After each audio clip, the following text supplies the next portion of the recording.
Bonjour à tous. Je pense qu'il va peut-être y avoir encore quelques arrivées, mais on va commencer parce qu'on s'est promis de terminer avant 20h. Merci à tous pour votre présence. Merci Madame la Ministre, merci Monsieur le Ministre d'être là tous les deux. Merci à tous les amis qui sont là.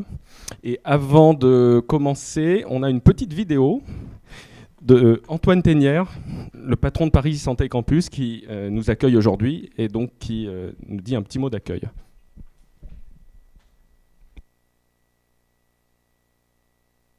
Mesdames et messieurs, chers collègues, chers amis, je tenais à vous souhaiter la bienvenue au sein de Paris Santé Campus, ne pouvant malheureusement être présent physiquement parmi vous ce soir, et je le regrette beaucoup.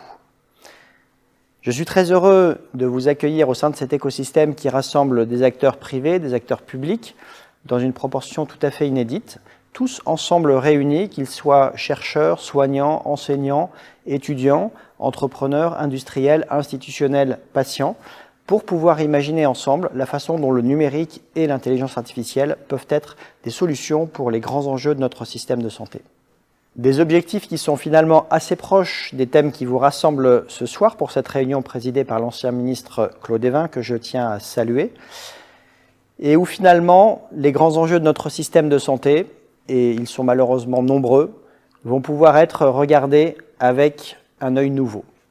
À l'heure où la sécurité sociale va fêter ses 80 ans, effectivement, les défis et les enjeux de notre système de santé sont très nombreux, vous les connaissez, que ce soit dans l'organisation des soins, dans la question de la qualité et de la pertinence, dans la question du financement et de sa pérennité, dans la question du numérique et des transitions de notre système de santé, que ce soit dans l'aspect territorial avec le défi des zones sous-denses, ou que ce soit également dans la formation qui évolue à une vitesse qui s'accélère de façon continuelle, autant d'enjeux et de challenges que je sais vous regarderez avec un œil nouveau et surtout avec une volonté tournée vers l'action.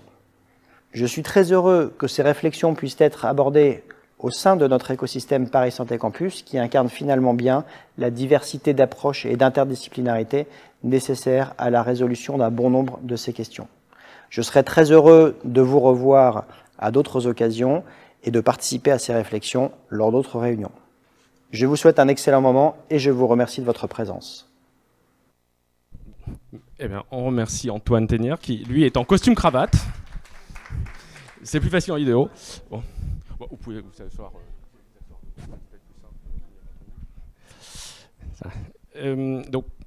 Avant de laisser la place à la table ronde, je voulais d'abord vous accueillir en vous disant pourquoi on a voulu créer ce think tank. Et ce think tank, donc, il s'appelle Cercle Asclepios Santé pour tous, sous l'égide de FAS, c'est son nom complet. Et je voudrais vous dire en quelques mots ce qui nous anime ici en le créant. On est, je dis nous parce qu'on est une petite équipe, donc quelques-uns sont ici dans la salle.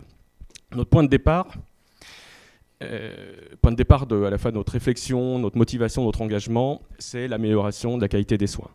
On a un système de santé en France qui donne de bons résultats sur l'espérance de vie, sur le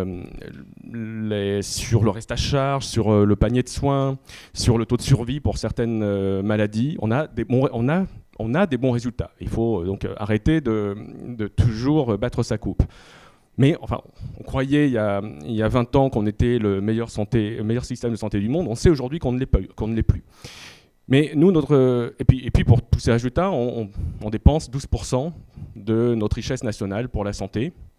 Bon, dans le débat, on nous dit souvent que c'est beaucoup. On peut se dire, après tout, c'est pas plus mal de payer, enfin c'est pas mal de payer 12% du PIB pour des bons résultats. Si on a des bons résultats, finalement, on est peut-être content de dépenser ce qu'on dépense. Mais notre objectif à nous, notre approche, c'est pas de partir de ces grands chiffres macro, c'est de partir du patient, du citoyen, et de regarder ce que le système de santé produit à l'échelle du citoyen, à l'échelle du patient. Et donc on veut partir de la situation réelle, des prises en charge réelles et de la qualité réelle. C'est-à-dire qu'est-ce que c'est du point de vue du patient, que l'accès aux soins, que les délais de prise en charge, que les meilleures pratiques, l'accès à l'innovation, les complications évitables, la qualité de vie. Et quand on part de l'échelle du patient, bon, sous certains aspects, ça peut permettre de relativiser ce qu'on peut penser être les bons résultats du système. Comment est-ce qu'il est possible, malgré toutes les ressources qu'on consacre à la santé, que 60% des Français renonçaient au moins à un acte de soins dans les 5 dernières années, et la plupart des cas, pas pour des questions financières, mais pour des questions d'accès aux soins. Que le retard diagnostique des pathologies chroniques soit de plusieurs années, que l'écart d'espérance de vie entre les malades psychiatriques et les autres patients soit de plus de 10 ans, alors que la psychiatrie représente le premier poste de dépenses de l'assurance maladie. Comment est-il possible que nos politiques de prévention accroissent souvent les inégalités de santé plutôt que de les réduire? Comment est-ce qu'il est possible qu'on ampute encore 10 000 patients diabétiques chaque année, alors que cette complication est tout à fait connue et évitable? Comment est-ce qu'il est possible que les écarts ou les délais d'accès à un médecin spécialiste varient du simple au triple d'un département à l'autre? Comment est-ce qu'il est possible que nos données de santé, on est ici à Paris Santé Campus, soient alors qu'elles sont si nombreuses et si riches, soient si peu exploitées, si peu partagées? Comment est-ce qu'il est possible que tant d'innovations numériques, lorsqu'elles font leurs preuves, ne puissent être mises à la disposition des patients parce qu'elles ne rentrent pas dans les cases, etc. On pourrait donner beaucoup d'autres exemples de ce type, des exemples qui nous agacent, qui nous énervent, mais qui aussi sont des exemples qui nous motivent à agir et qui sont la raison pour laquelle on est là aujourd'hui. Alors, aucun de ces sujets n'est simple à régler parce que sinon, évidemment, ils auraient déjà été réglés. Et au sein du cercle Asclepos, on ne croit pas beaucoup et même pas du tout au Yaka Faucon. Et on est convaincu que c'est justement parce que ce n'est pas Yaka Faucon, parce que c'est difficile, qu'il faut s'y mettre. Et donc, on est convaincu que pour engager le travail, il faut aborder le système de santé par la qualité des soins, par la qualité pour chaque citoyen, chaque patient, et que c'est par la qualité qu'on pourra consolider la confiance des Français et des professionnels, tout en garantissant la soutenabilité du système de santé, parce que ça, on ne veut pas se mettre la tête dans le sable. On sera bien obligé aussi de parler de soutenabilité financière du système de santé, vu le contexte de santé, de finances publiques, très difficile aujourd'hui, mais qui va rester très difficile pendant des années. La santé doit prendre sa part de l'effort, mais l'efficience du système de santé, qui peut être améliorée, doit être améliorée, tout en améliorant aussi la performance et l'équité du système. Voilà. Donc c'est des contraintes à concilier qu'on doit nécessairement concilier. Il n'est pas question de dégrader notre système de santé parce qu'on aurait un problème de finances publiques. On est convaincu qu'on peut faire les deux. Et donc face à cette ambition, toute la difficulté, c'est pas nouveau, ce que je dis là, c'est qu'évidemment c'est le comment. Comment est-ce qu'on fait? Les constats sont largement partagés, on a une littérature assez riche, étayée, qui dit ce qu'il faut faire sur les facteurs de risque, je les cite pas, vous le connaissez, sur le protocole de suivi des pathologies chroniques, sur les recommandations scientifiques qui sont extrêmement nombreuses, qu'on suit assez peu ou assez mal, mais enfin qui sont extrêmement nombreuses. Donc on a un corpus scientifique très riche. Et donc nous, à Asclepios, on souhaite vraiment toujours revenir à ça, à revenir à ce que sont les bonnes pratiques.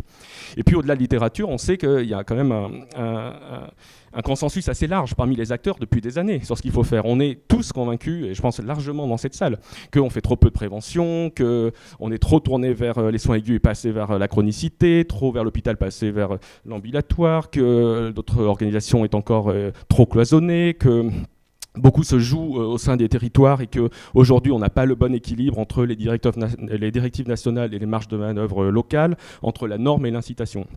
On est assez convaincus de tout ça, et tous ces constats-là, ils datent évidemment pas d'hier, et beaucoup les ont fait, dont beaucoup d'entre nous les ont fait depuis longtemps.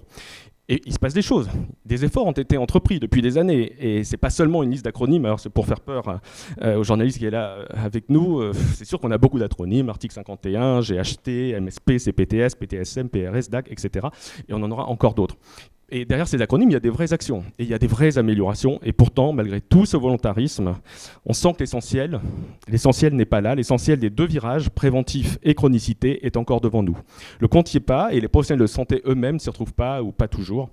Et nous ne sommes pas assez préparés à affronter le mur du grand vieillissement qui est devant nous, là, dans les prochaines années. Et il y a certainement urgence face à l'arrivée, au-delà de 80 et 85 ans, des cohortes du baby boom. Au fond, donc, tous les changements sur lesquels finalement tout le monde semble s'accorder, mais semble, voilà, dans les mots, pas dans les actes pour le moment. Tous ces changements sont d'une ampleur sans précédent parce qu'ils touchent en profondeur au système de santé tel qu'il a été créé depuis 1945. Ils touchent les priorités, les organisations, les rémunérations, les métiers.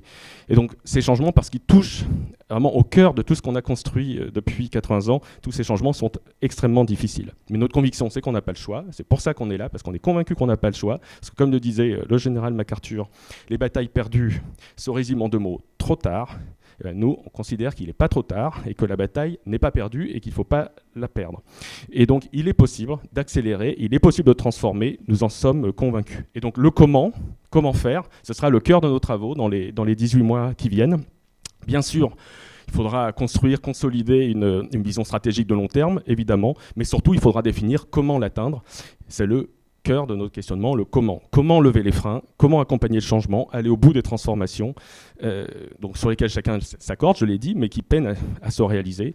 Comment être plus rapide, plus agile, plus réactif, comment s'assurer que les Français aient toujours accès demain à l'innovation dès lors qu'elle fait ses preuves, comment faire davantage confiance au local et lui donner les moyens d'agir, comment faire que notre système ne soit pas seulement solidaire, parce qu'il l'est, mais qu'il réduise effectivement les inégalités de santé, comment retisser les fils de la confiance des patients comme des soignants.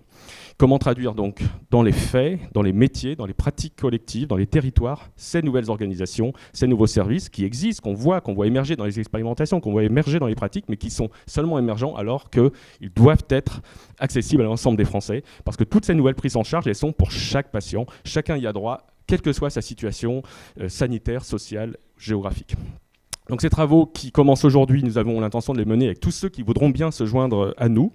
Et donc les contributions de ceux qui sont là dans la salle puis qui n'ont pas pu venir et qui nous ont envoyé des mots d'encouragement, les contributions de tous seront bienvenues pour partager les contraintes, partager les leviers, partager les promesses aussi et les ambitions.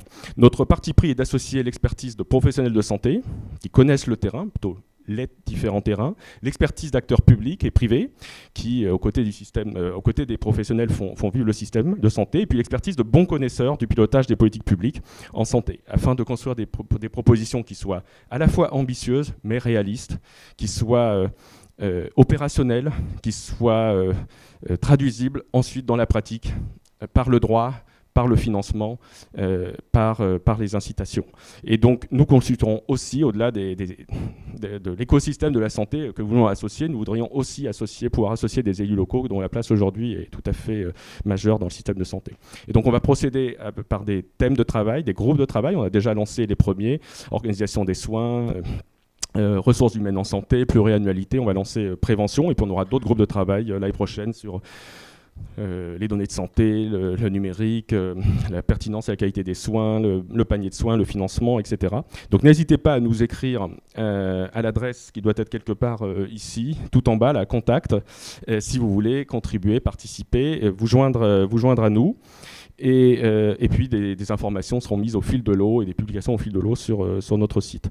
Donc pour terminer, je voudrais remercier la Fondation FAS qui a accepté de nous abriter, et Agathe est ici, représente FAS, et ça donne, pour nous, ça donne vraiment du sens à ce qu'on veut faire et à nos travaux. Fondation Agir contre l'exclusion. Et puis je remercie tous celles et ceux qui ont accepté d'être nos mécènes et nous soutenir. Il y en a dans la salle, et qui accompagnent aussi notre lancement et notre développement. On remercie Paris Santé Campus de nous accueillir. Merci à l'Express et à son directeur de rédaction d'être notre partenaire pour cette table ronde. Et puis merci à tous d'être là malgré la canicule. Et donc maintenant, l'essentiel de la soirée, cette table ronde pour parler du fond du système de santé. Merci à tous.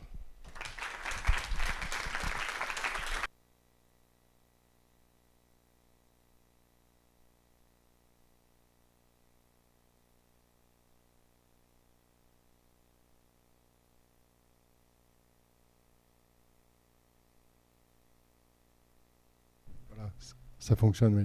Bonsoir à tous. Et merci Franck Von Lennep. Je vais demander aux 4 intervenants de venir me rejoindre. Tout d'abord, installez-vous ici, monsieur le ministre. Voilà, je vais vous les présenter dans un instant. D'abord, je voudrais remercier le Cercle Asclepios de m'avoir proposé d'animer cette table ronde. Dans le langage journalistique, on parle de sujets chauds. Alors, je suis sûr que vous comprendrez particulièrement que ces enjeux de santé sont des sujets particulièrement chauds pour nos gouvernants, pour nos professionnels de santé et surtout pour les patients et les citoyens. Vous le disiez, Franck, c'est en améliorant le système de santé à chaque citoyen, à chaque patient que l'on pourra le préserver, renforcer la confiance dans le système. Alors précisément, comment faire ? C'est ce qu'on va essayer de voir tout de suite avec 4 grands experts que je vais vous présenter dans un instant. Je vais les interroger sur 2 thèmes ce soir, 2 thèmes au cœur de la réflexion du débat public. L'un sur l'accès aux soins et dans un deuxième temps, on va parler de la prévention. Donc 4 invités. Je commence par vous, Claude Évin. Vous êtes avocat, ancien ministre de la Santé, ancien député, ancien directeur général de l'Agence régionale de santé d'Île-de-France. Et vous êtes toujours très présent dans le débat sur la santé. Vous êtes, pour ce soir, notre grand témoin pour cette table ronde. Anne-Hélène Moncani, docteur Anne-Hélène Moncani, vous êtes psychiatre. Vous présidez la commission médicale d'établissement du centre hospitalier Gérard Marchand à Toulouse. Merci d'être venu de Toulouse et d'affronter la chaleur parisienne. Vous avez contribué à plusieurs publications et recherches sur des sujets tels que la prise en charge des auteurs de violences sexuelles, la paranoïa et d'autres aspects de la santé mentale dans un contexte juridique. Et enfin, j'ajoute que vous présidez la Fédération française des centres ressources pour les intervenants auprès des auteurs de violences sexuelles, FF-CRIAVS.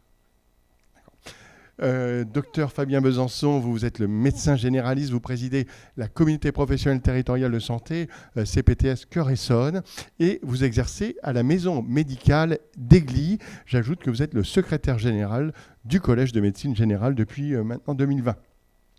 Et enfin, Sylvain Fernandez-Curiel, vous êtes le coordinateur national chez France Asso Santé.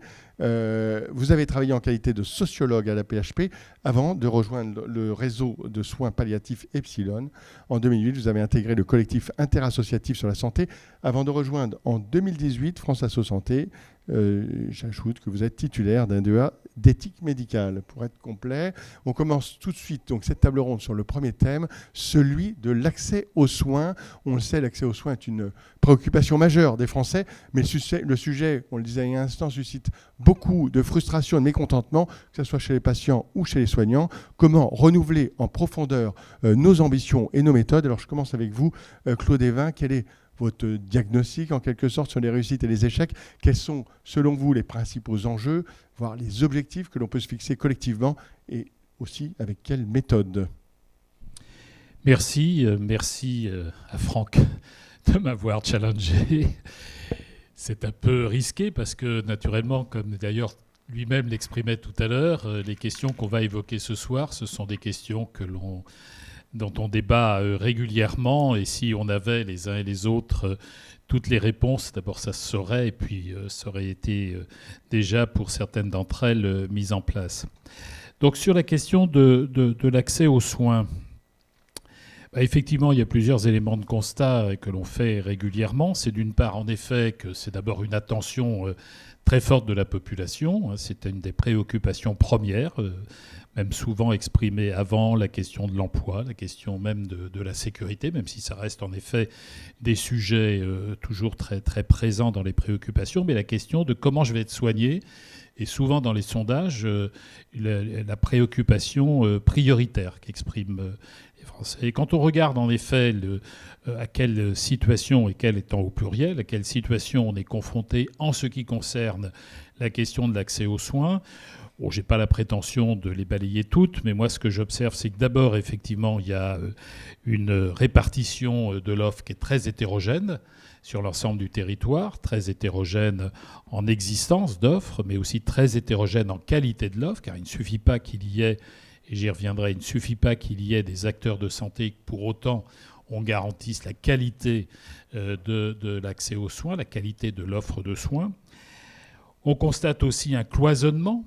Franck l'évoquait, mais quand on parle du cloisonnement, je voudrais rapidement évoquer naturellement le cloisonnement entre les différents acteurs, selon leur statut juridique, selon effectivement qu'ils sont plutôt institutionnels ou professionnels, ambulatoires, libéraux, etc. Mais on constate aussi des cloisonnements à l'intérieur même des catégories d'acteurs. Je reviendrai notamment sur y compris dans les propositions sur le cloisonnement qu'on observe par exemple, entre les établissements publics de santé. Et puis, d'une manière générale, et c'est peut-être autour de ça d'abord que je voudrais apporter un élément de réflexion, c'est qu'on voit aussi que dans les mesures qui sont souvent mises en œuvre, et il ne s'agit pas du tout ici pour moi de les critiquer, et j'aborde ce sujet avec beaucoup d'humilité naturellement, on voit que ce sont souvent des mesures qui touchent à la problématique des acteurs, et je dirais un peu schématiquement, moins à la problématique des populations. Ce que je veux dire par là, c'est qu'on se pose la question de savoir comment on va répartir des médecins sur l'ensemble du territoire, ce qui est sans doute tout à fait nécessaire et utile. Et je fais par exemple référence à un débat d'actualité, la PPL Garot. Mais moi, je souhaiterais, et c'est notamment mon expérience d'ancien directeur de l'Agence régionale de santé qui m'a conduit à ce moment-là et qui me conduit à insister sur cette démarche, c'est si nous avions une réflexion qui partait de la population, c'est-à-dire du besoin de la population, ce que certains appellent la démarche populationnelle. Et je pense qu'autour de ça, on peut construire en plus un discours politique, c'est-à-dire qu'il ne s'agit pas de dire on va vous garantir un hôpital, on va vous garantir des médecins, etc. C'est-à-dire comment on tient ce discours autour de la garantie apportée à toute la population, quel que soit le lieu où elle réside sur notre territoire, qu'elle aura accès à des soins de qualité au moment où elle en a besoin et en fonction de son besoin. Et qu'on organise effectivement l'ensemble de la dynamique entre l'ensemble des acteurs autour de cette préoccupation dans des organisations territoriales. Qu'est-ce que ça veut dire que ça ? Ça veut dire que le besoin de la population, il n'est pas le même quand il y a une grippe, quand on fait un AVC ou quand on a un cancer. Quand on a une grippe, on a besoin d'avoir une réponse effectivement qui, y compris, peut-être être apportée par de la télésanté. Enfin, il y a plusieurs modalités de réponse. Quand on fait un AVC, il faut avoir une organisation qui est susceptible de prendre en charge, quel que soit le lieu où ce fait se manifeste, susceptible de prendre en charge le patient dans un délai très court. Et quand un patient a un cancer, eh bien, il faut qu'il ait une organisation qui lui permette d'avoir accès à une hospitalisation éventuellement, mais à de la radiothérapie, à de la chimiothérapie. Et donc, comment on organise les réponses en fonction des besoins. Et la sécurisation, à mon avis, vis-à-vis de la population, c'est de lui apporter cette garantie que quel que soit le lieu où elle réside, quel que soit le besoin auquel elle doit faire face, elle aura accès à une réponse de qualité et qu'on organise l'ensemble de ces réponses en mobilisant tous les acteurs autour de cet objectif. Et quand j'appelle tous les acteurs, c'est naturellement les acteurs de santé, mais c'est aussi les collectivités territoriales, au sens large du terme. Se poser par exemple la question de l'accès physique à un soin qui ne peut être dispensé qu'à 10, 15, 20, 30 km. Ça nécessite qu'on se pose la question avec les collectivités territoriales de l'organisation du transport. Ambulance certes, mais peut-être pas uniquement. Enfin, je veux dire, il y a des zones territoriales qui ne le permettent pas. Enfin, et donc, comment on apporte ce type de réponse en mobilisant, et y compris même, en n'oubliant pas, y compris les entreprises, qui aussi peuvent jouer un rôle très important dans la réponse territoriale. Et donc qu'il y ait une démarche qui soit territorialement organisée, avec un pilote. Je ne me prononce pas ici aujourd'hui quant à savoir qui est le pilote. Ça peut être un établissement de santé, ça peut être peut-être une CPTS, ça peut être un autre type d'institution ou d'organisation, mais qu'il y ait en effet cette démarche qui associe l'ensemble des acteurs. En complément, ce que je voudrais, notamment en apportant un élément de réponse à cet objectif, mais aussi en ayant en tête ce que je disais tout à l'heure sur le cloisonnement entre les acteurs, je pense par ailleurs qu'un des éléments de réponse est justement de renforcer la cohérence de l'offre de soins publics des établissements publics de santé. Aujourd'hui, on a un peu plus de 1300, du moins quand on se réfère au document de l'adresse, je crois, on a plus de 1300 établissements publics de santé dans notre pays. Alors naturellement, quand on dit ça, ce sont des établissements qui ont des tailles très très différentes. Je pense que nous avons progressé, mais insuffisamment en ce qui concerne l'organisation territoriale de l'offre hospitalière, en créant Ça a été les CHT dans la loi de 2009, ça a été les GHT dans la loi de 2016. Ben, je pense qu'il faut aujourd'hui aller plus loin. Et je pense, moi, qu'il faut aller vers la fusion de tous les établissements publics au sein du même GHT. Et qu'il n'y ait, alors c'est 135 aujourd'hui GHT, je pense qu'il y a nécessité sans doute de revoir quelques découpages territoriaux, mais si on avait 150 unités juridiques hospitalières qui permettaient effectivement d'assurer une cohérence territoriale, alors peut-être au sens large du terme et peut-être au-delà du bassin de vie, du seul bassin de vie. Mais je crois que nous aurions effectivement une organisation qui pourrait être différente quant à la réponse avec les autres acteurs, en parlant y compris là de l'hospitalisation publique. Je n'oublie pas ce que j'ai dit tout à l'heure sur la nécessité de mobiliser tous les acteurs. Mais de ce point de vue, je pense que nous aurions effectivement une amélioration aussi de la réponse apportée à l'ensemble de l'organisation territoriale des soins. Et pour terminer, moi je voudrais, alors c'est peut-être plus une sensibilité, enfin une orientation, je dirais, politique, du débat politique, mais je crois par ailleurs qu'il serait opportun que l'on ait un débat national, un débat public sur la notion d'intérêt général en santé. Qu'est-ce que ça veut dire pour des acteurs de santé de répondre à des préoccupations d'intérêt général? Je ne dis pas à des préoccupations de service public, parce que quand on le dit pour des professionnels libéraux, naturellement, ce n'est pas tellement entendable. Et donc, il y a certainement peut-être à travailler autour de ça, mais je crois que tous les acteurs de santé, quel que soit leur statut juridique, doivent être appelés à remplir des missions d'intérêt général. Alors, pas les mêmes missions, et effectivement, et c'est là l'intérêt, à mon avis, d'un débat.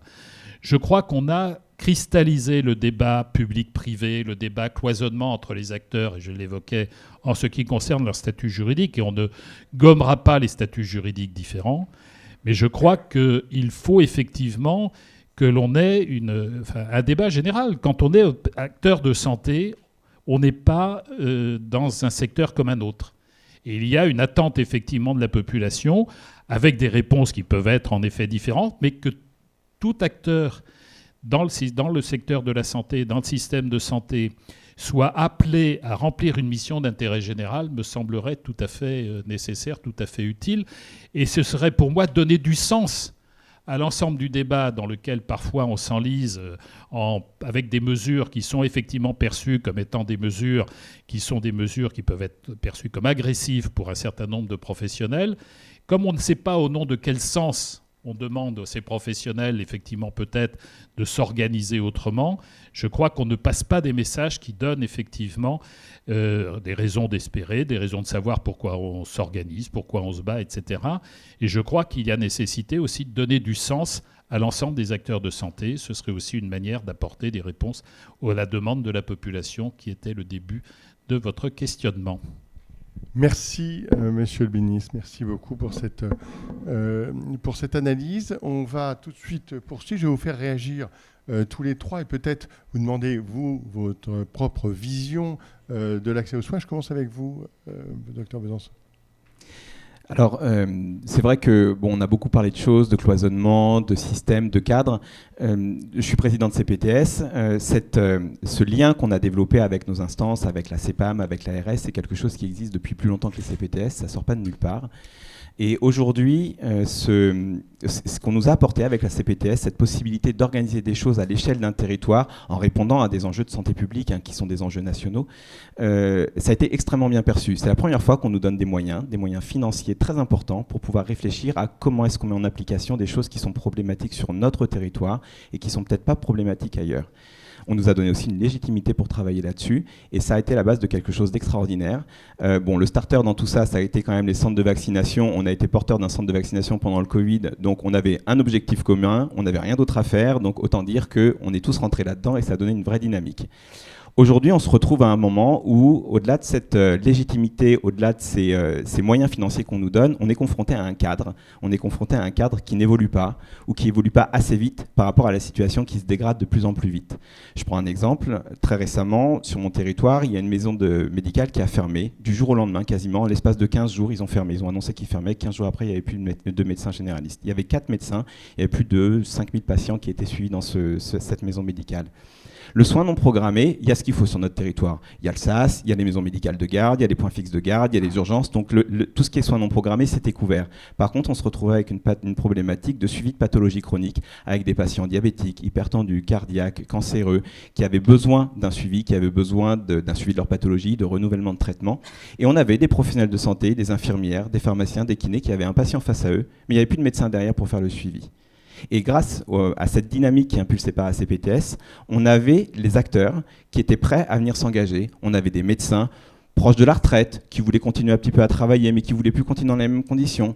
On avait des étudiants en santé qui connaissaient le territoire puisqu'ils avaient étudié sur ce territoire-là, qui voulaient bien continuer un petit peu sur le territoire mais sans s'engager formellement. Et puis on avait les libéraux à droite à gauche, les acteurs de PMI, tous ces gens-là qui étaient prêts à venir se mettre, de venir filer un coup de main pour le suivi de ces patients. Eh ben, on n'a pas la structure pour les faire travailler. On a les professionnels de santé, mais on n'a pas de quoi les faire bosser, on n'a pas de quoi les rémunérer, soit en libéral, soit en salariat, on n'a pas de quoi encaisser les actes. Il n'existe aucune entité administrative qui permet de faire ça. Alors on a interrogé nos partenaires, CEPAM, ARS, on nous répond créer un centre de santé. Ben non, parce qu'il y en a qui veulent rester libéraux. Et puis on a chiffré le fonctionnement d'un centre de santé, c'est un peu déficitaire, pas beaucoup, mais c'est un peu déficitaire, personne ne veut payer le déficit.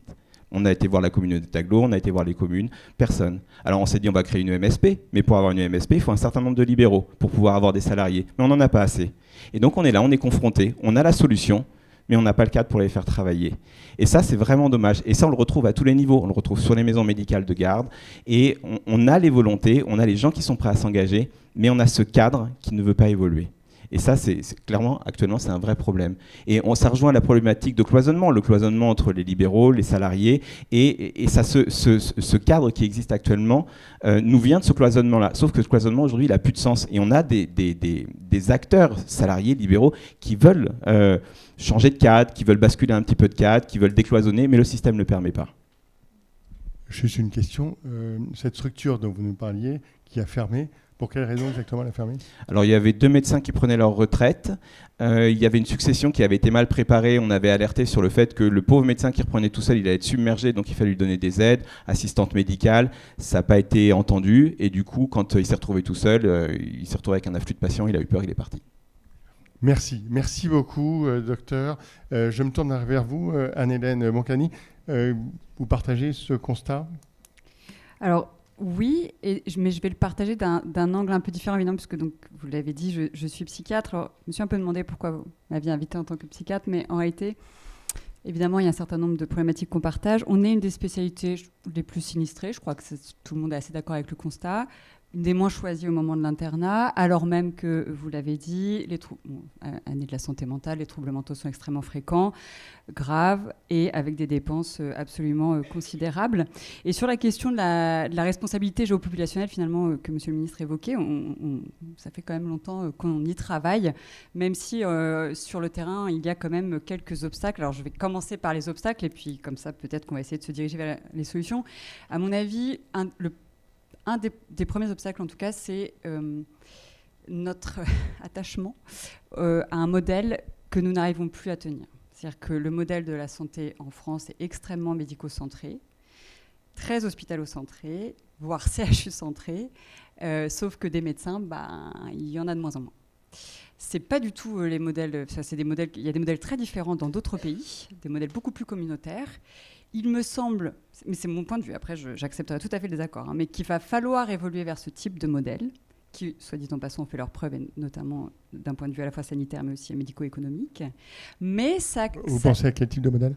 Vraiment le modèle de santé communautaire, c'est-à-dire beaucoup plus ancré sur l'ambulatoire, au sein des territoires, avec des liens très forts entre les soignants, bien sûr, mais aussi les élus, ceux qui s'occupent les associations, l'hébergement, l'emploi, etc. Et ça, c'est tous les déterminants sociaux de santé, on en reparlera au moment de la prévention, mais dont on connaît de manière scientifique la puissance en termes de diminution de la prévalence des maladies, et même de l'apparition des maladies, et y compris des maladies psychiatriques. Ce qu'on ne sait pas toujours d'ailleurs. On en reparlera au moment de la prévention.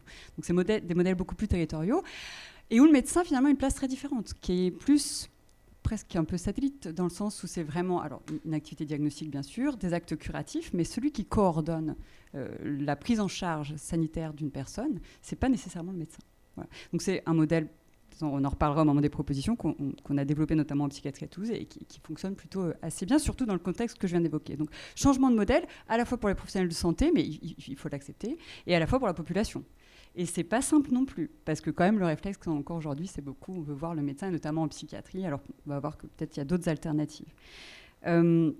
Deuxième souci, sur la question de la responsabilité géopopulationnelle, quand même les effectifs, plutôt les sous-effectifs d'ailleurs, médecins, soignants, et notamment dès lors qu'on s'éloigne des grandes villes. Donc ça, c'est bien sûr l'attractivité de ces métiers ce n'est pas la seule question, mais c'est une question extrêmement importante. Moi, je te rejoins complètement sur la question aujourd'hui parfois de la rigidité des cadres dans lesquels nous sommes, qui ne permet pas. On a des médecins. Je voudrais d'abord vous rassurer sur le fait qu'on a encore beaucoup de soignants qui sont extrêmement engagés sur le territoire et qui ont vraiment envie de continuer à soigner et de partager des valeurs. Mais, par exemple, si on veut aller aider aujourd'hui dans les déserts médicaux, et il y en a, et il y en aura, c'est-à-dire qu'on ne va pas trouver tout d'un coup des dizaines et des centaines de médecins qui vont vouloir aller travailler dans les villes éloignées des grandes métropoles, ça c'est une réalité. Et bien si on veut aller aider, il y a eu des dispositifs créés, la prime de solidarité territoriale par exemple, mais il faut ne pas être à temps partiel, alors qu'on sait que les jeunes médecins ont tendance à de plus en plus choisir des temps partiels, il faut poser des jours de congé.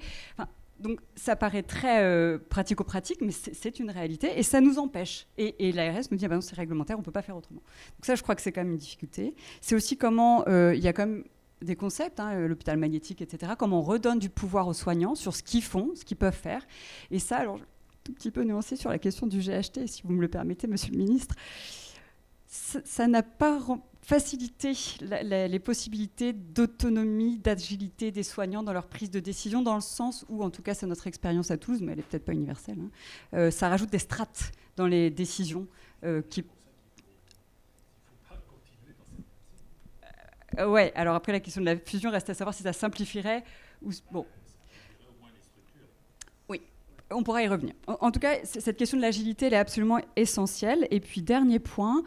Tout cela est, je crois, assez illisible pour la population, alors, notamment en psychiatrie, il faut bien le reconnaître. C'est-à-dire qu'aujourd'hui, quand on a un trouble mental, bon, déjà, il y a toute la question de le repérer, de la déstigmatisation, etc. Mais au-delà de ça, comment savoir s'il faut aller voir le psychologue, le psychiatre, le psychanalyste, le centre médico-psychologique, le centre expert. Nous avons beaucoup de dispositifs, mais c'est très compliqué pour la population de s'y repérer. Je crois qu'il faudrait simplifier énormément les parcours et la visibilité, la lisibilité de ces parcours. Merci beaucoup, docteur Mancani. Je me tourne maintenant vers vous, Sylvain Fernandez-Curiel, et je vais vous demander votre vision, comment on améliore l'accès aux soins.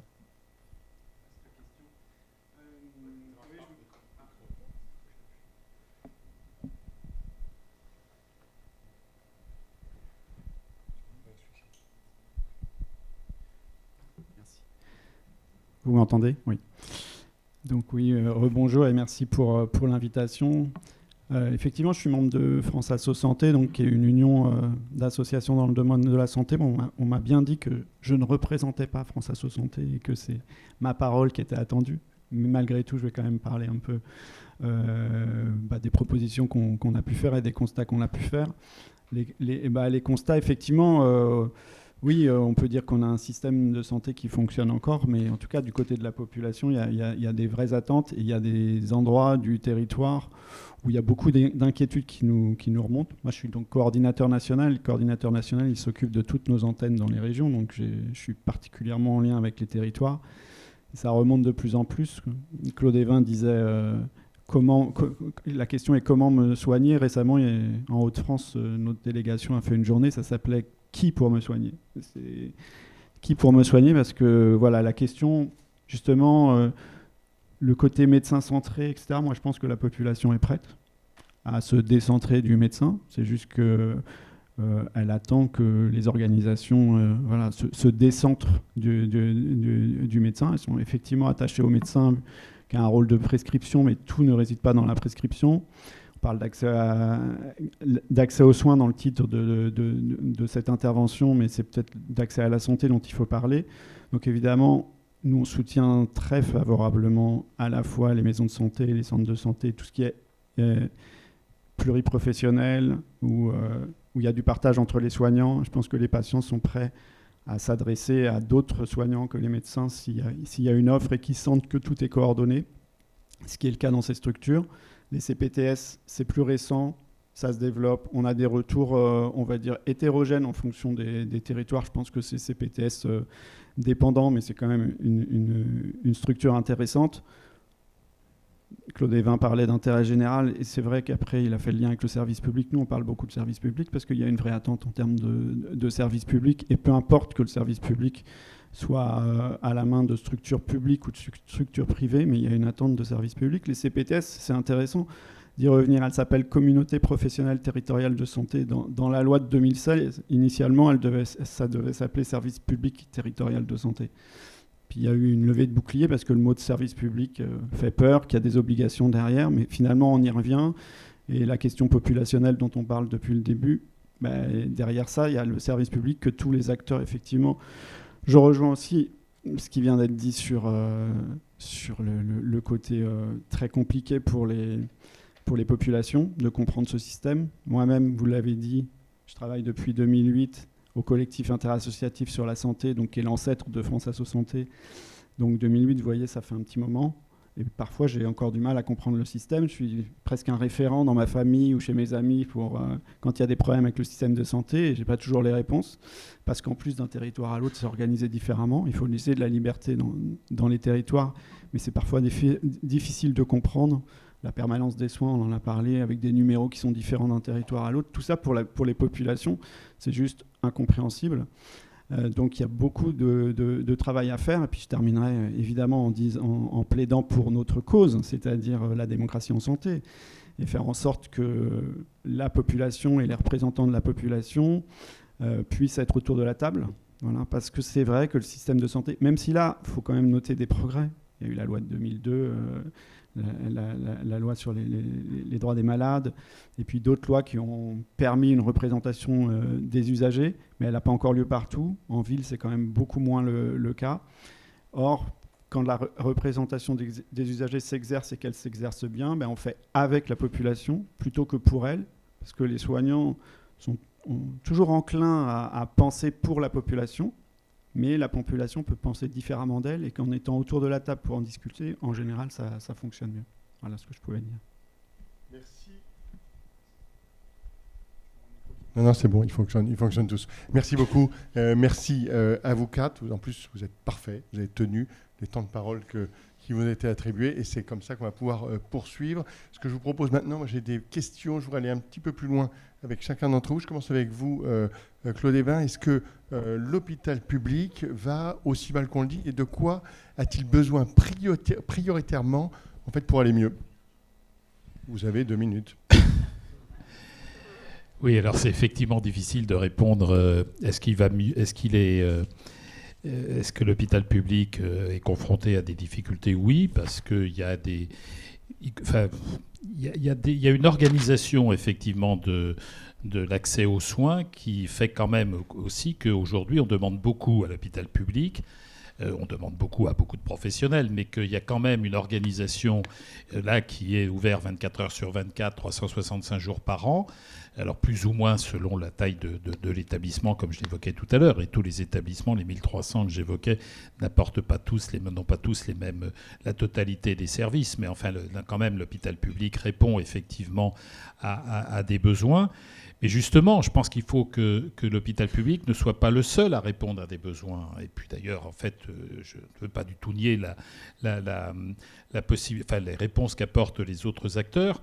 Mais c'est là que je crois, et d'ailleurs les autres interventions ont plutôt été d'ailleurs dans ce sens, qu'il faut qu'on arrive effectivement à avoir des réponses qui soient d'abord différentes selon les territoires, parce que les besoins, l'organisation territoriale, elle est différente, selon l'aspect urbain, l'aspect rural, etc. Et que ce soit une mobilisation de l'ensemble des acteurs. Alors effectivement, les autres interventions ont mis le point sur des sujets que je n'avais pas abordés, qui est effectivement les rigidités quant aux institutions qui existent. Les CPTS, par exemple. Les CPTS, et moi je trouve que c'est une très bonne démarche, les CPTS, elles ont obtenu des financements dans le cadre d'une négociation avec l'assurance maladie. Et c'est une démarche, en effet, qui répond, comme vous le disiez, à l'évolution d'un des articles de la loi de 2016. Mais en fait, on permet que les établissements de santé y adhèrent, mais on n'a pas du tout prévu les modalités d'adhésion et la manière et la place qu'ils vont y prendre, par exemple, les établissements de santé. Donc voilà un exemple que je reprends, puisque vous avez intervenu sur les CPTS, mais qui marque qu'on maintient les cloisonnements. Et ce que vous avez évoqué, moi j'y suis très sensible, sur le statut des médecins, ça mérite effectivement qu'on ait une réflexion sur le statut des médecins. En effet, aujourd'hui, on est soit hospitalier, on est soit donc on est dans le service public, on est salarié ou on est libéral. Et le passage de l'un à l'autre est particulièrement compliqué, à plus forte raison quand on aurait besoin de mobiliser des acteurs à statut différent autour d'un même besoin de population. Donc voilà des sujets sur lesquels on peut être tous d'accord. Simplement, d'abord, il faut qu'on trouve les outils qui permettent juridiquement, il y en a quand même qui existent, mais qu'on trouve les outils qui permettent juridiquement de résoudre ces questions. Et puis surtout qu'on aborde ces sujets, alors c'est peut-être un peu naïf de ma part de le penser comme ça, mais je pense quand même que, y compris faire de la politique, c'est aussi quand même avoir un peu de naïveté peut-être, et en tous les cas avoir des projets, c'est effectivement de se dire comment je mobilise l'ensemble des acteurs pour qu'il y ait vraiment cette démarche. C'est-à-dire qu'aujourd'hui, chacun reste quand même cloisonné dans son coin, quoi. Moi, je défends mon statut d'hospitalier public, moi, je défends mon statut libéral, et puis, je vois bien que ce serait peut-être mieux autrement, mais j'ai pas envie d'en sortir, quoi. Alors je schématise, pardonnez-moi, effectivement, vis-à-vis de ces différents acteurs, je schématise un peu dans la présentation que j'en fais, mais quel est le sens qu'on donne à tout ça ? Est-ce qu'il est possible de porter un projet qui donne du sens, qui amène quand même chacun à bouger et à se dire qu'il a peut-être quand même une mission à remplir dans l'intérêt de la population ? Voilà ce qui me semble être des éléments, en tous les cas, à approfondir. Merci, Monsieur le Ministre. Je me tourne maintenant vers vous, Sylvain Fernandez-Curiel, avec une question. Ce débat entre qualité des soins et accès aux soins, est-ce que du point de vue des patients, la qualité des soins est en fait aussi importante que l'accès aux soins? Et en d'autres termes, dans quelle mesure les patients sont-ils prêts à subir des contraintes de déplacement, de temps pour accéder à des soins de qualité? Intéressant cette question, parce que ce dont on s'aperçoit finalement, c'est que je pense qu'il y a pas mal de patients qui sont prêts à ça, et d'ailleurs ils le font naturellement.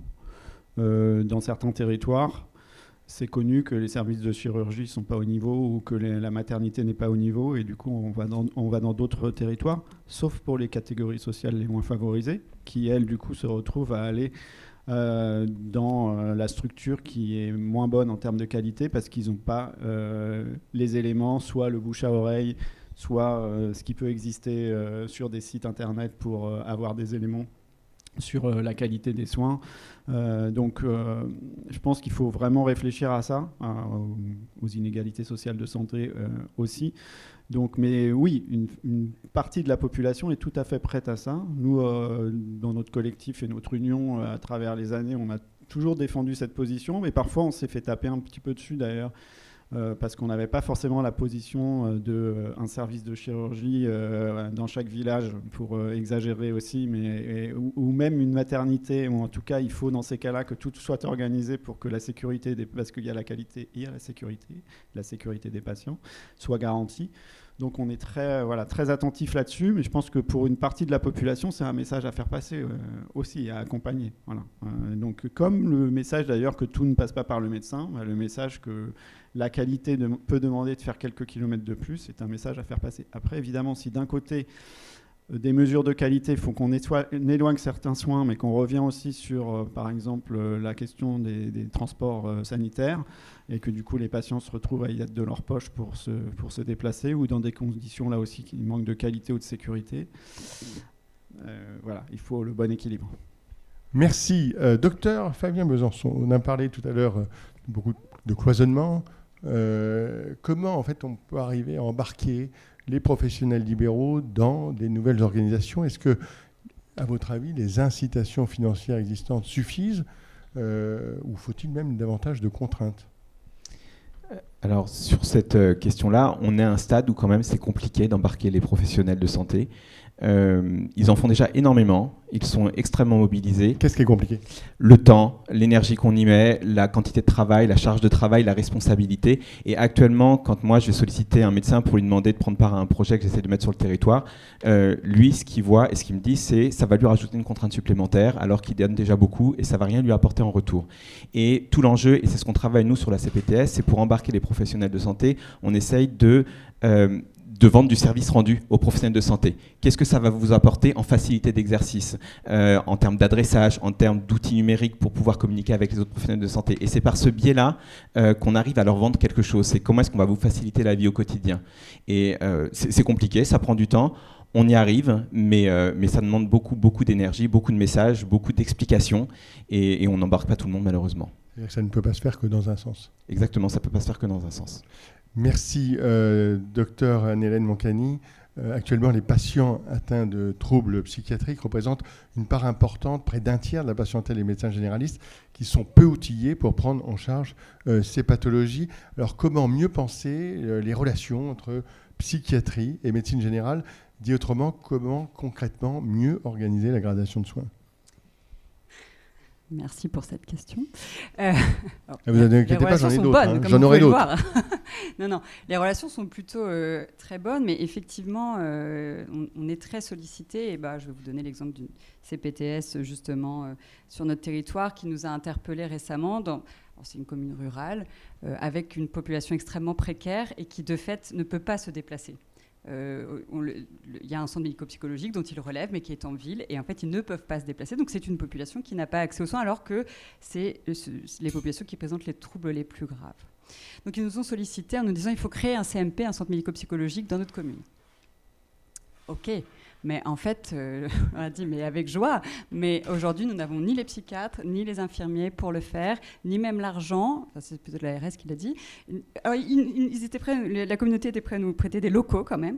Bon, finalement, on ne s'est pas entendu sur ce modèle-là qui ne nous paraissait pas le plus opérant après avoir discuté avec les collègues médecins généralistes. On s'est plutôt entendu sur le fait de détacher un temps d'infirmiers de pratique avancée formés en psychiatrie, en santé mentale, qui irait régulièrement travailler avec eux, évaluer les patients adressés par les médecins généralistes, et un temps de psychiatre, plus sur de la coordination, sur un modèle presque de RCP, de réunion pluridisciplinaire, pour donner un avis spécialisé, et éventuellement pour voir les patients, alors on s'est dit, à affiner, mais peut-être une fois par an, parce qu'ils avaient beaucoup de questions sur les traitements, notamment sur les patients relativement stabilisés. Évidemment, on ne parle pas des patients extrêmement aigus, etc., mais relativement stabilisés.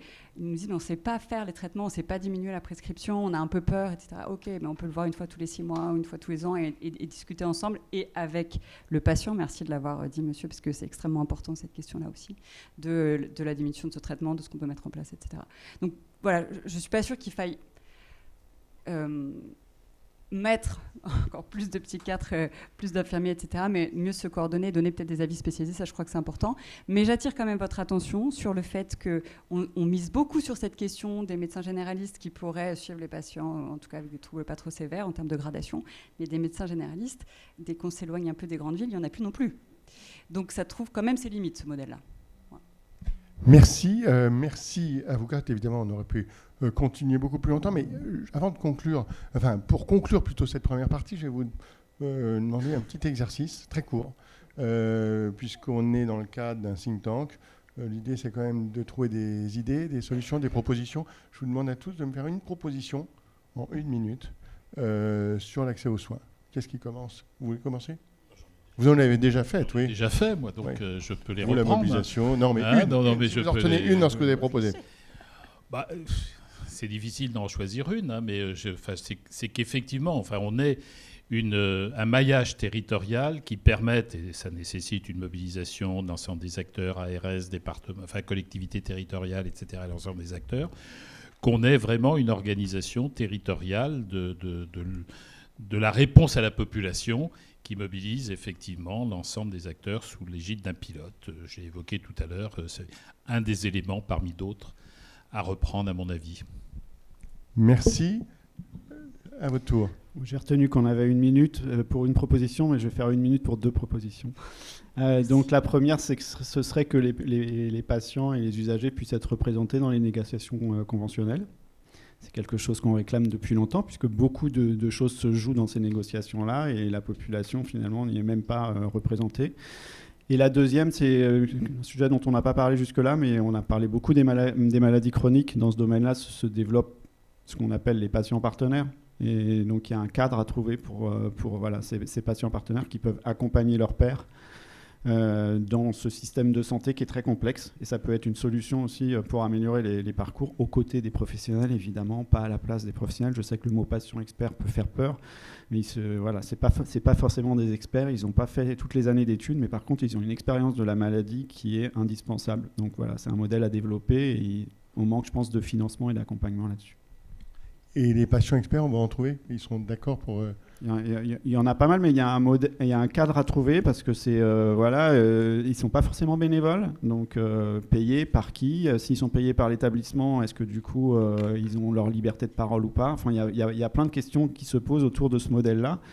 Et le modèle de la représentation des usagers est ancien, il est posé, il est cadré. Ça, c'est un nouveau modèle qui a émergé maintenant depuis quelques années. Je pense qu'il faut mettre le paquet dessus parce que ça peut améliorer grandement le parcours et le vécu et l'expérience des malades chroniques. Merci, Dr Mancani. À votre tour. Moi, je vais faire, comme mon collègue, je vais faire 2 propositions d'1 minute. Mais en plus, je vais vous rejoindre sur la question... Alors nous, on va parler de père aidance, de médiateur santé-père. J'évoquais... Alors, je vais faire une proposition, on n'est pas tant sur l'accès aux soins que sur... Mais un peu quand même. Vous allez voir pourquoi. Sur les soins pour les patients les plus complexes. Parce qu'en réalité, ce qu'on sait en psychiatrie, je crois que c'est valable pour les autres maladies chroniques, c'est qu'il y a 10% des patients qui sont les plus sévères, qui vont consommer environ 50% des soins en termes de dépenses, d'hospitalisation, etc. Donc, et notamment d'hospitalisation. Si on arrive à traiter ces patients, à favoriser leur réinsertion, le maintien en ambulatoire dans la communauté, etc. C'est les modèles dont je parlais, les modèles ACT, donc je reviens là-dessus, qui reposent beaucoup sur la question de la père aidance d'ailleurs. Et je vous rejoins sur la question du cadre. Aujourd'hui, nous, on a envie de recruter des pères aidants dans notre hôpital, des médiateurs de santé père. On ne sait toujours pas exactement sur quel statut on va les recruter, sur quel salaire on va les recruter. Ça pose énormément de questions. Il faut traiter cette question au niveau national. Si on arrive à traiter ces patients-là, on va libérer évidemment des places d'hospitalisation pour les patients qui aujourd'hui n'y arrivent pas, n'y ont pas accès. Ça, c'était le premier point. Deuxième point, et je reviens sur ce que je disais tout à l'heure, le manque de lisibilité des dispositifs. Je crois qu'il faut simplifier au maximum et peut-être attention au numéro de téléphone, parce qu'on a beaucoup développé les numéros de téléphone. Aujourd'hui, il y en a tellement que d'ailleurs, on ne s'y retrouve plus vraiment. Et finalement, les numéros que les gens connaissent, ça reste le 15, le 18, le 17. Mais comment on pourrait peut-être... Alors, il y a des choses qui se mettent en place en psychiatrie, hein, des SAMU-psy, en fait, hein, tout simplement, ou des SAS-psy, des portes d'entrée uniques, en tout cas, avec des professionnels qui vont répondre, évaluer le besoin de la personne et ensuite orienter vers le bon dispositif, parce que je ne crois pas du tout qu'on arrivera à former toute la population à tous les dispositifs qui existent, qui sont en plus variables en fonction des territoires. Par contre, qu'il y ait des professionnels qui connaissent très bien l'organisation des soins sur leur territoire et qui puissent s'orienter au bon endroit, ça, je crois que c'est tout à fait faisable. Merci, Dr Mancani. À votre tour, Dr. Je serai le bon élève, je vais faire une proposition. Moi, j'aimerais qu'on puisse s'autoriser d'expérimentations nouvelles. On se fait confiance avec les acteurs, hein, on se connaît maintenant depuis longtemps, c'est pas ma RS. Et je pense qu'on peut essayer de mettre en place des choses un peu nouvelles. Alors, monsieur le ministre disait qu'il existe un cadre juridique qui permet ce que je citais. Moi, personne ne m'en a parlé. Pourtant, j'en ai parlé longuement avec mes partenaires habituels. Donc, voilà, j'aimerais qu'on aille plus loin. On a le financement, on a la légitimité, on se connaît, on peut mettre des choses, on resserre un peu le lien pour éviter que ça dérape, évidemment. Mais je pense que maintenant, il faut essayer des choses nouvelles parce que, clairement, le cadre ne permet pas de faire avec ce qu'on a à notre disposition actuellement. Merci à vous quatre pour cette première partie, pour cette table ronde. Beaucoup de constats, d'analyses, mais aussi des propositions. J'ai entendu le mot simplification aussi qui est revenu très nombreuses fois. On va parler à présent de la prévention. Comme on le disait tout à l'heure, la prévention, on en parle plus en fait qu'on en fait. Alors comment passer des mots aux actes? Claude Évin, quel est votre diagnostic sur cet écart qui existe aujourd'hui et qui demeure entre le consensus et les actions, et ce pourtant malgré beaucoup de connaissances scientifiques, mais aussi d'expériences étrangères qui ont plutôt réussi? Quels sont les enjeux, les objectifs qu'on pourrait se fixer collectivement, mais aussi avec quelle méthode et voir quel financement? Bon, là aussi, c'est un sujet qui n'est pas nouveau. Alors l'aborder ici, on a l'impression de redire les mêmes choses. Franck, dans son introduction, a repris aussi un certain nombre d'éléments, quoi. Bon, c'est vrai qu'on sait très bien qu'on a un système de santé qui a été construit sur la consommation de soins et pas sur l'évitement de la maladie, que l'impact même de la prévention n'est pas toujours effectivement totalement perçu. Moi, je n'ai pas de recette, magique. Je suis replongé, mais Philippe, le duc, je te disais en arrivant que j'avais pensé à toi en pensant parce que j'ai ressorti la recommandation que le think tank Économie de la santé avait sortie en 2022, qui portait sur la prévention.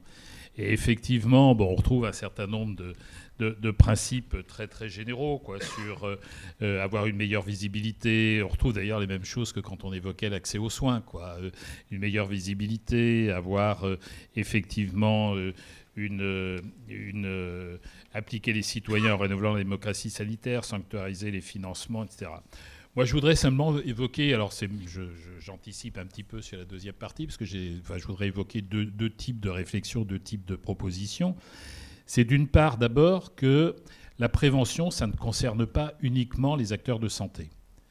C'est-à-dire que moi, je suis très, très sensible au fait que toutes les politiques publiques sont déterminantes sur l'état de santé de la population, sur les inégalités de santé. On sait très bien que les inégalités de santé sont liées à des facteurs environnementaux, à des facteurs d'urbanisme, à des questions liées au logement, liées au travail, liées à l'urbanisme, liées au transport, etc. On trouve effectivement j'ai aussi mon souvenir d'agences régionales de santé.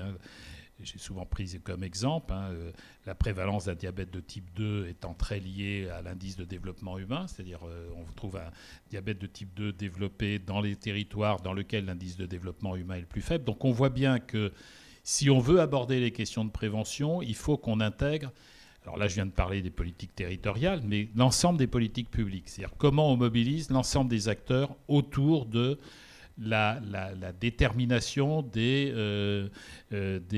difficultés de santé, de l'état de santé de la population. Et puis, il y a une deuxième préoccupation, moi, qui me semblerait devoir être approfondie, c'est quel est mon intérêt à rentrer dans une démarche de prévention ? Quel est mon intérêt, moi, comme citoyen ? Quel est mon intérêt comme assuré social ? Quel est mon intérêt comme patient de rentrer dans une... Honnêtement, personne n'a intérêt à rentrer dans une démarche de prévention. Alors, on peut considérer que ce sera mieux, on évitera peut-être le risque d'une maladie, même si le fait d'éviter des cancers, si ça empêchait de fumer, ça fait longtemps que ça le saurait. Donc ça ne suffit pas. C'est-à-dire, quel est l'intérêt que j'ai de rentrer dans cette démarche de prévention ? Et je pense qu'il y a une réflexion à avoir autour de ça. Là, j'ai pas de baguette magique. Je pense que l'idée y compris de mettre en avant un intérêt financier ne serait pas absurde. Et je regardais d'ailleurs, y compris le rapport charge et produits qui vient de sortir. Il y a une page sur le sujet, sur l'incitation économique, ou en tous les cas sur l'incitation financière.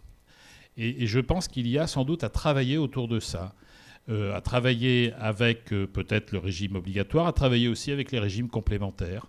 Les régimes complémentaires sont peut-être plus que d'autres attachés, dans une proximité avec les assurés sociaux, avec les assurés, avec leurs assurés dans les régimes complémentaires, pour les sensibiliser et peut-être assurer un suivi, peut-être l'assurance maladie aurait peut-être plus de difficultés. Le seul fait, ce que dit le rapport chargé produit, de renvoyer à mon espace santé ne me semble pas être tout à fait pertinent et suffisant quand même, pour être, comme beaucoup d'entre vous, avoir ouvert mon espace santé. J'en mesure quand même les limites. Et le fait que tout ne rentre pas dans mon espace santé, contrairement parfois à ce qu'on peut afficher, et donc avoir peut-être un système d'alerte pourrait peut-être être intéressant. Mais en tous les cas, se poser la question de se dire comment j'intéresse en fait les citoyens, la population, les patients, à la prévention. Je pense que c'est cette démarche, moi en tous les cas, que je voudrais mettre en avant pour interpeller. Ça ne limite pas du tout la réflexion en la matière. Je pense qu'il y a autour de ça sans doute quelque chose à imaginer. Merci beaucoup. Je me tourne vers vous, docteur Besançon.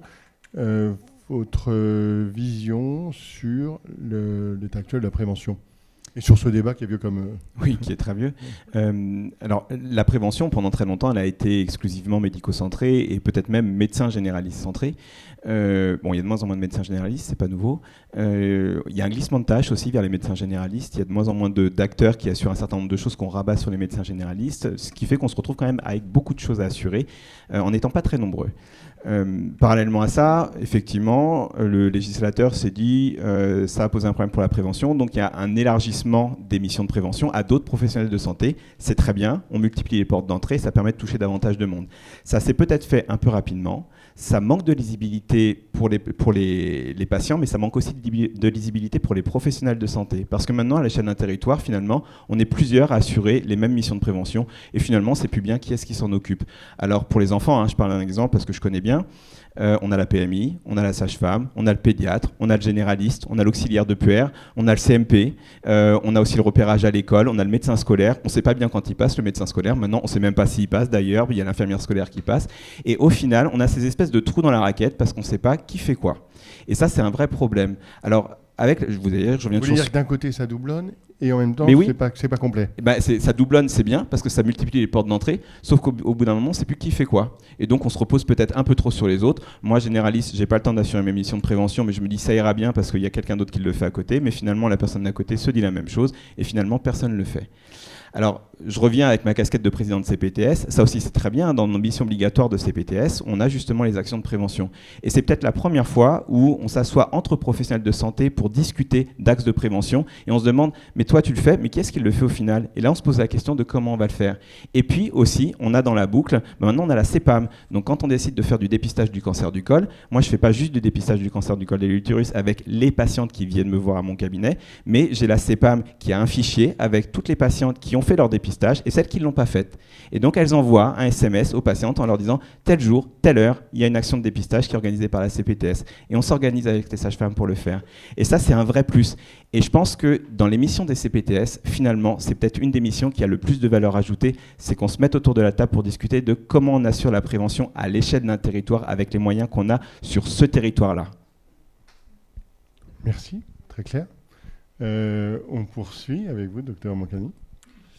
Alors première chose, vous dites on connaît. Je ne suis pas sûre qu'on connaisse si bien la prévention en réalité. C'est-à-dire qu'il y a beaucoup de choses là aussi qui sont à l'étranger et qu'on ne connaît pas du tout. Il y a des recherches assez claires sur ce qui marche pas et finalement dont on parle très peu parce qu'effectivement on parle de prévention de manière très générale, mais finalement de quoi on parle en fait? De prévenir quoi? De quel niveau de prévention? Alors la prévention tertiaire, donc ça on sait à peu près faire, c'est finalement le traitement des maladies. La prévention secondaire sur les facteurs de risque, ça a quand même été assez développé. La prévention primaire pour toute la population, notamment pour les enfants. Qui le fait? Moi, je suis tout à fait d'accord. On ne sait pas qui le fait. On mise énormément sur les médecins scolaires. Mais il n'y en a plus des médecins scolaires, en fait. Il n'y en a plus. Donc, il faut arrêter de miser sur les médecins scolaires ou alors il faut créer des vocations. Mais, alors même que... alors, il y a les facteurs de risque, tabac, ça. Mais avant ça, chez les enfants, en fait, les quelques pays qui ont pu évaluer, parce que c'est ça la difficulté de la prévention aussi, c'est que pour évaluer l'efficacité, il faut vraiment... on est sur du long terme, qui n'est pas toujours le temps... politique. Et puis ça coûte cher, et puis il faut des grosses cohortes, etc. Néanmoins, il y a quelques études qui montrent bien que sur le développement de maladies chroniques, en particulier de troubles mentaux, les facteurs les plus puissants, les facteurs de risque les plus puissants, c'est l'exposition à des violences, à de l'adversité, à de la précarité, etc. Donc ça, c'est des choses sur lesquelles on doit pouvoir agir, à mon avis, le plus précocement possible. Il y a des pays comme le Canada qui en ont fait une matière. Alors ça, je suis peut-être déjà dans les propositions, vous allez me dire, mais c'est pas grave, je l'assume. Qui en ont fait une matière en fait à l'école et fait par des professionnels qui ne font que ça. Je crois qu'il y a quelque chose de complètement illusoire à penser que le médecin généraliste, la sage-femme, le prof, parce qu'on demande quand même au prof d'avoir une activité de prévention à l'école, va pouvoir faire en plus de ce qu'il fait déjà, de la prévention de manière ciblée, adaptée et... c'est un métier, quoi. C'est un métier à créer, à mon avis, parce qu'on sait comment... D'ailleurs, vous disiez comment on motive les gens à rentrer dans des démarches de prévention. Il y a des laboratoires de psychologie sociale qui ont travaillé sur ces questions-là, mais ça ne s'improvise pas. Donc, à mon avis, aujourd'hui, la difficulté, c'est vraiment de structurer ce métier qu'il faut peut-être inventer en France, parce qu'il existe ailleurs, et puis de le valoriser aussi, parce que c'est très peu valorisé. Il y a quand même les médecins de santé publique qui travaillent beaucoup sur la prévention, mais c'est un peu comme la psychiatrie, c'est choisi en dernier, c'est pas très valorisé dans le discours ambiant sociétal. Merci. Sylvain Fernandez-Curiel. Oui, merci. Alors, sur cet aspect-là, on va dire que effectivement, il y a beaucoup de choses qui se font en matière de prévention. C'est pas forcément bien coordonné, etc. Mais ça travaille beaucoup au niveau de l'individu, au niveau du comportement des individus. Et cette nouvelle proposition à charger produit qui mettrait des bonus à certains individus, nous on le regarde avec circonspection quand même, parce que et demain, du coup, des malus pour d'autres qui respecteraient pas les bonnes consignes de santé publique. Or, pour nous, il y a des enjeux qui dépassent largement la question du comportement individuel en matière de prévention et de santé publique. Alors, ça dépasse complètement le champ de la santé, comme le disait Monsieur le Ministre. Effectivement, nous, on essaye de travailler sur des sujets où là, contrairement à l'accès aux soins, où finalement, j'ai dit que fallait de la coordination, pas trop de contraintes et tout, sur certains acteurs économiques, il faut de la contrainte. Voilà. Sur l'alcool, il faut de la contrainte. On va y venir dans un instant. Voilà, mais non, mais je le dis parce qu'on travaille beaucoup dessus et on pourra faire toutes les politiques de prévention qu'on veut, y compris en essayant d'agir sur les comportements. Si en face on a des acteurs économiques hyper puissants, que ce soit sur l'alimentation ou sur l'alcool, qui ont des stratégies marketing avec des milliards d'euros là où on n'a que quelques millions pour la prévention, on sera battu à plat de couture. Et on est battu à plat de couture. Il n'y a qu'un exemple où on va dire qu'il y a eu une stratégie, encore une fois, Claude Évin en sait quelque chose, sur le tabac, où on a réussi. Et donc, quand on voit que, par exemple, le Moisson Tabac est soutenu et travaillé, évidemment, il y a eu l'interdiction de la publicité. Par contre, le Dry January ou le mois sans alcool, donc le défi de janvier, pas du tout soutenu par les pouvoirs publics. Chaque année, il y a cette espèce de débat. Ils vont soutenir, mais finalement, ils ne soutiennent pas parce qu'il y a un fort lobby qui s'y oppose. Or, ça peut donner des résultats. Et donc, voilà, on pourra travailler sur les comportements individuels tant qu'on voudra, tant qu'on n'arrivera pas à agir. Là, pareil, on travaille beaucoup sur les promotions autour de l'alimentation actuellement, où on s'est rendu compte, et là, pour le coup, c'est des associations.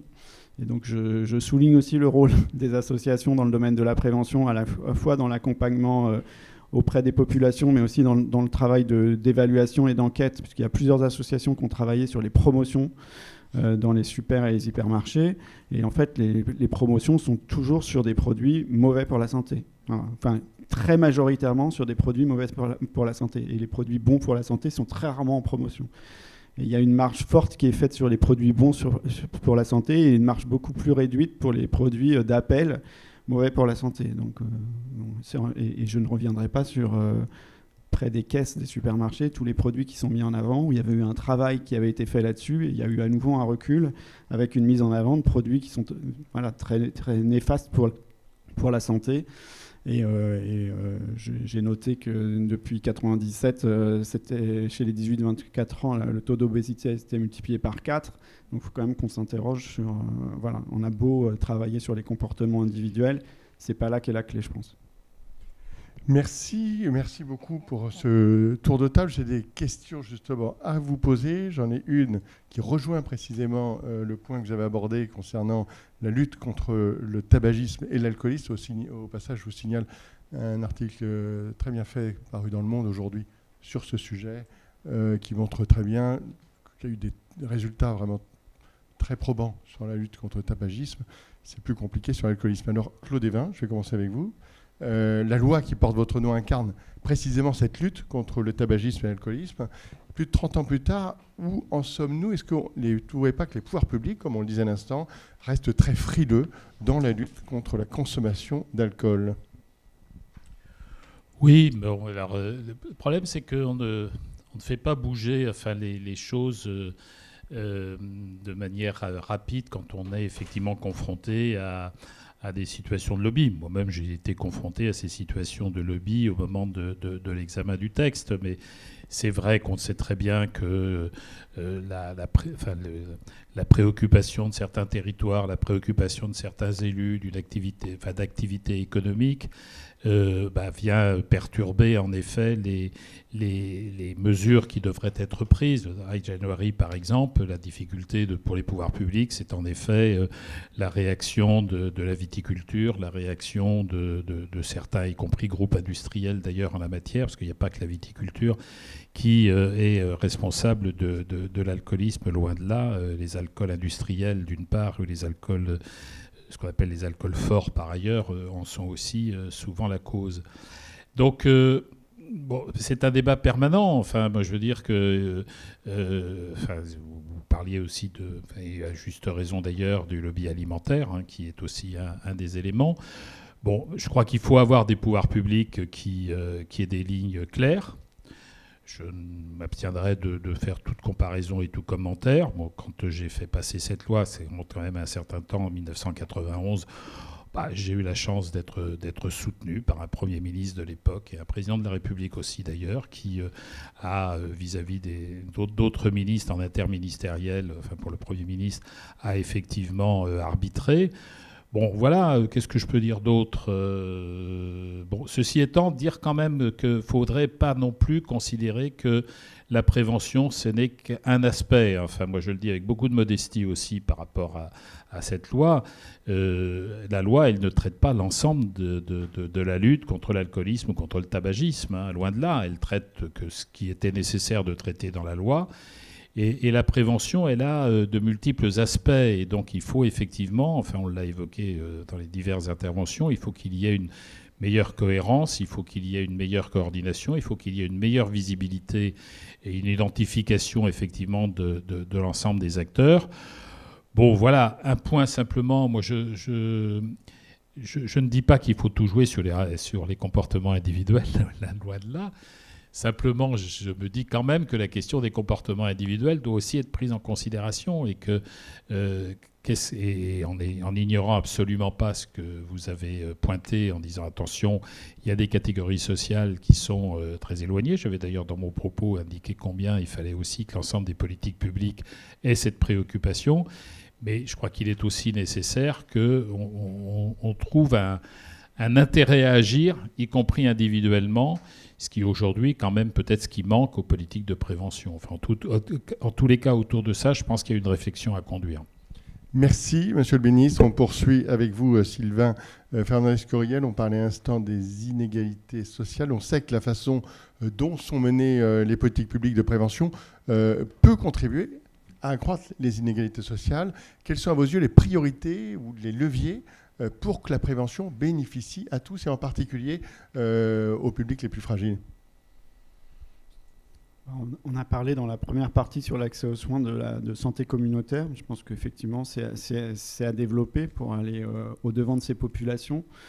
Je pense que effectivement, c'est des populations vers qui on va, qui viennent pas, que ce soit aux soins, à la santé, à la prévention. Donc, et là, pour le coup, il faut pas mal d'innovations, donc développer des innovations qui peuvent être portées par des professionnels de santé, mais aussi portées, je l'ai dit tout à l'heure, par des associations. Et beaucoup d'associations ont des démarches innovantes pour aller au-devant de ces populations, que ce soit d'ailleurs en France hexagonale ou en France ultramarine, parce que les problématiques sont encore décuplées sur les aspects de prévention et sur les conséquences pour la santé, notamment, je pense au taux de sucre dans les aliments là-bas et à la prévention à faire. Donc, effectivement, il y a des démarches à faire et je pense que la réponse, elle est à mixer entre des réponses de professionnels et d'associations, d'où l'importance de la démocratie en santé et de travailler ces questions-là ensemble. Merci. Docteur Fabien Besançon, je vais vous poser une question très directe. Vous, dans votre pratique, est-ce que vous avez souvent l'impression d'avoir un impact sur la prévention de vos patients et finalement à quelles conditions ça fonctionne ? L'impact, par définition, on l'a sur les patients qui viennent nous voir. Je pense que c'est la principale limite. On a un vrai biais de recrutement de patients. Moi, je ne peux pas faire de prévention quand les gens ne viennent pas voir. Après, l'impact que j'ai, il est très variable. Je pense, alors ça va peut-être à l'encontre de ce que j'ai dit et sur le partage des tâches, que l'impact que je vais avoir, il est très lié au niveau de relation, de lien que j'ai avec le patient. Sauf que j'ai moins de temps pour les patients, je confie de plus en plus de tâches à d'autres professionnels de santé, et c'est vrai que c'est compliqué. À l'inverse, j'ai une assistante médicale qui développe un vrai lien avec les patients, et même si elle n'est pas professionnelle de santé à la base, elle peut quand même délivrer des messages, et elle a un lien qui est de plus en plus fort avec les patients, parce que c'est elle qui est beaucoup en lien avec les patients. Et je pense que l'impact, il est vraiment là, il est dans le lien. Merci. Docteur Anne-Hélène Moncani, une dernière question. Pour vous, où et comment organiser la prévention dans le domaine de la santé mentale? Est-ce que ça relève davantage du système de santé ou d'autres lieux et acteurs? Je pense notamment, on n'a pas beaucoup parlé, mais du monde du travail notamment. Alors oui, c'est-à-dire que vraiment, je l'ai dit, mais je vais le redire peut-être, je pense que faire de la prévention un enjeu uniquement sanitaire et médical, je veux dire de manière peut-être un peu cash, mais c'est un peu une erreur. C'est-à-dire qu'il faut vraiment que ce soit un enjeu sociétal. Et dans les modèles que vous avez, on a parlé des comportements individuels et puis de l'environnement social. En fait, les modèles de prévention qui fonctionnent, ils intègrent toutes ces dimensions-là. Il y a d'abord le niveau individuel, ensuite l'environnement proche, et il faut intégrer les familles aussi, on n'en parle pas, mais il faut intégrer les familles. Et puis après, l'environnement social. Alors pour les enfants, je parle des enfants parce que quand même, on sait aussi que plus on agit tôt et plus c'est efficace et plus on prévient l'apparition de maladies. Et puis on sait aussi qu'il y a un moyen très efficace de toucher tous les enfants en fait, quel que soit leur niveau social. C'est l'école. C'est pour ça que je parlais de l'école, parce que précisément, tu l'as dit, les patients au bout d'un moment, quand ils grandissent, ils viennent plus nous voir et on n'arrive pas, il n'y a pas un endroit où on trouve tout le monde. Le seul endroit où on touche tout le monde, c'est l'école. Et puis après, il y a l'environnement politique, systémique, etc., où bien entendu, il faut que tout soit relativement en accord, sinon on crée de la dissonance pour les personnes et ça, on sait que ça ne marche pas bien. Donc en santé mentale, mais en fait, je pense que c'est un peu vrai pour le reste aussi. Vous l'avez compris, mon idée, en tout cas, sur les facteurs de risque de développement de troubles psychiatriques, et notamment la schizophrénie, par exemple. Et je vous le redis, c'est un peu contre-intuitif. Mais ces déterminants sociaux, ils sont très importants. Nous, on a beaucoup travaillé sur la prévention des violences. Je fais un lien parce que, en fait, je crois vraiment qu'on pourrait structurer des démarches de prévention en milieu scolaire qui intègrent tout ça, les compétences psychosociales, le dépistage des violences, la question du rapport aux produits, aux addictions, aux écrans. Mais par contre, il faut en faire une matière. Parce qu'en fait, tous ces facteurs-là additionnés, ça provoque des troubles mentaux, ça provoque éventuellement de la violence, ça provoque des maladies chroniques. Donc vraiment, je crois qu'il faudrait essayer de cibler, d'intervenir le plus précocement possible. Merci. Je vais vous demander, même si vous l'avez déjà fait, alors peut-être que vous passerez votre tour, vous nous direz des propositions dans le domaine de la prévention. Chacun, 1 minute, une proposition, ou 2 ou 3 si vous voulez. On commence avec Je vous. commence. Allez-y. Eh bien, je pense qu'il faut... Et attendez, je précise, juste après, je vais vous laisser la parole. Donc commencez déjà à réviser un peu vos questions. Je pense qu'il faut poursuivre ce travail qu'on a amorcé, justement, de réunir les acteurs, que ce soit dans le libéral, dans les établissements, dans les écoles, pour continuer à travailler ensemble sur des actions de prévention, parce que c'est ce que je disais, moi je ne peux pas aller toucher les gens quand je ne sais pas où il faut aller les chercher. Les établissements, les PMI sont débordés, il faut qu'on leur file un coup de main, mais où est-ce qu'il faut qu'on aille chercher les patients? Et pareil, avec la CPAM, avec l'ARS, on peut arriver à monter des actions de prévention en se mettant tous autour de la table, et ça, il faut le continuer et le renforcer. Merci. Docteur Moncani. Je crois que j'ai déjà un peu énuméré, mais quand même, moi je pense qu'il faut rien s'interdire ce soir, ça c'est sûr, mais peut-être penser à un nouveau métier, vraiment, avec des spécialistes, des actions de prévention formées. Une fois de plus, ça ne s'improvise pas. Et on ne peut pas, vraiment, j'insiste là-dessus, mais on ne peut pas imaginer que le prof il va faire ça en plus, que la sage-femme elle va faire ça en plus. C'est pas vrai. Donc il me semble qu'il faut peut-être penser à un nouveau métier. Et qu'il ne soit pas forcément de la communauté médico-soignante, exactement. Surtout pas médecin. Merci. Merci, monsieur le ministre.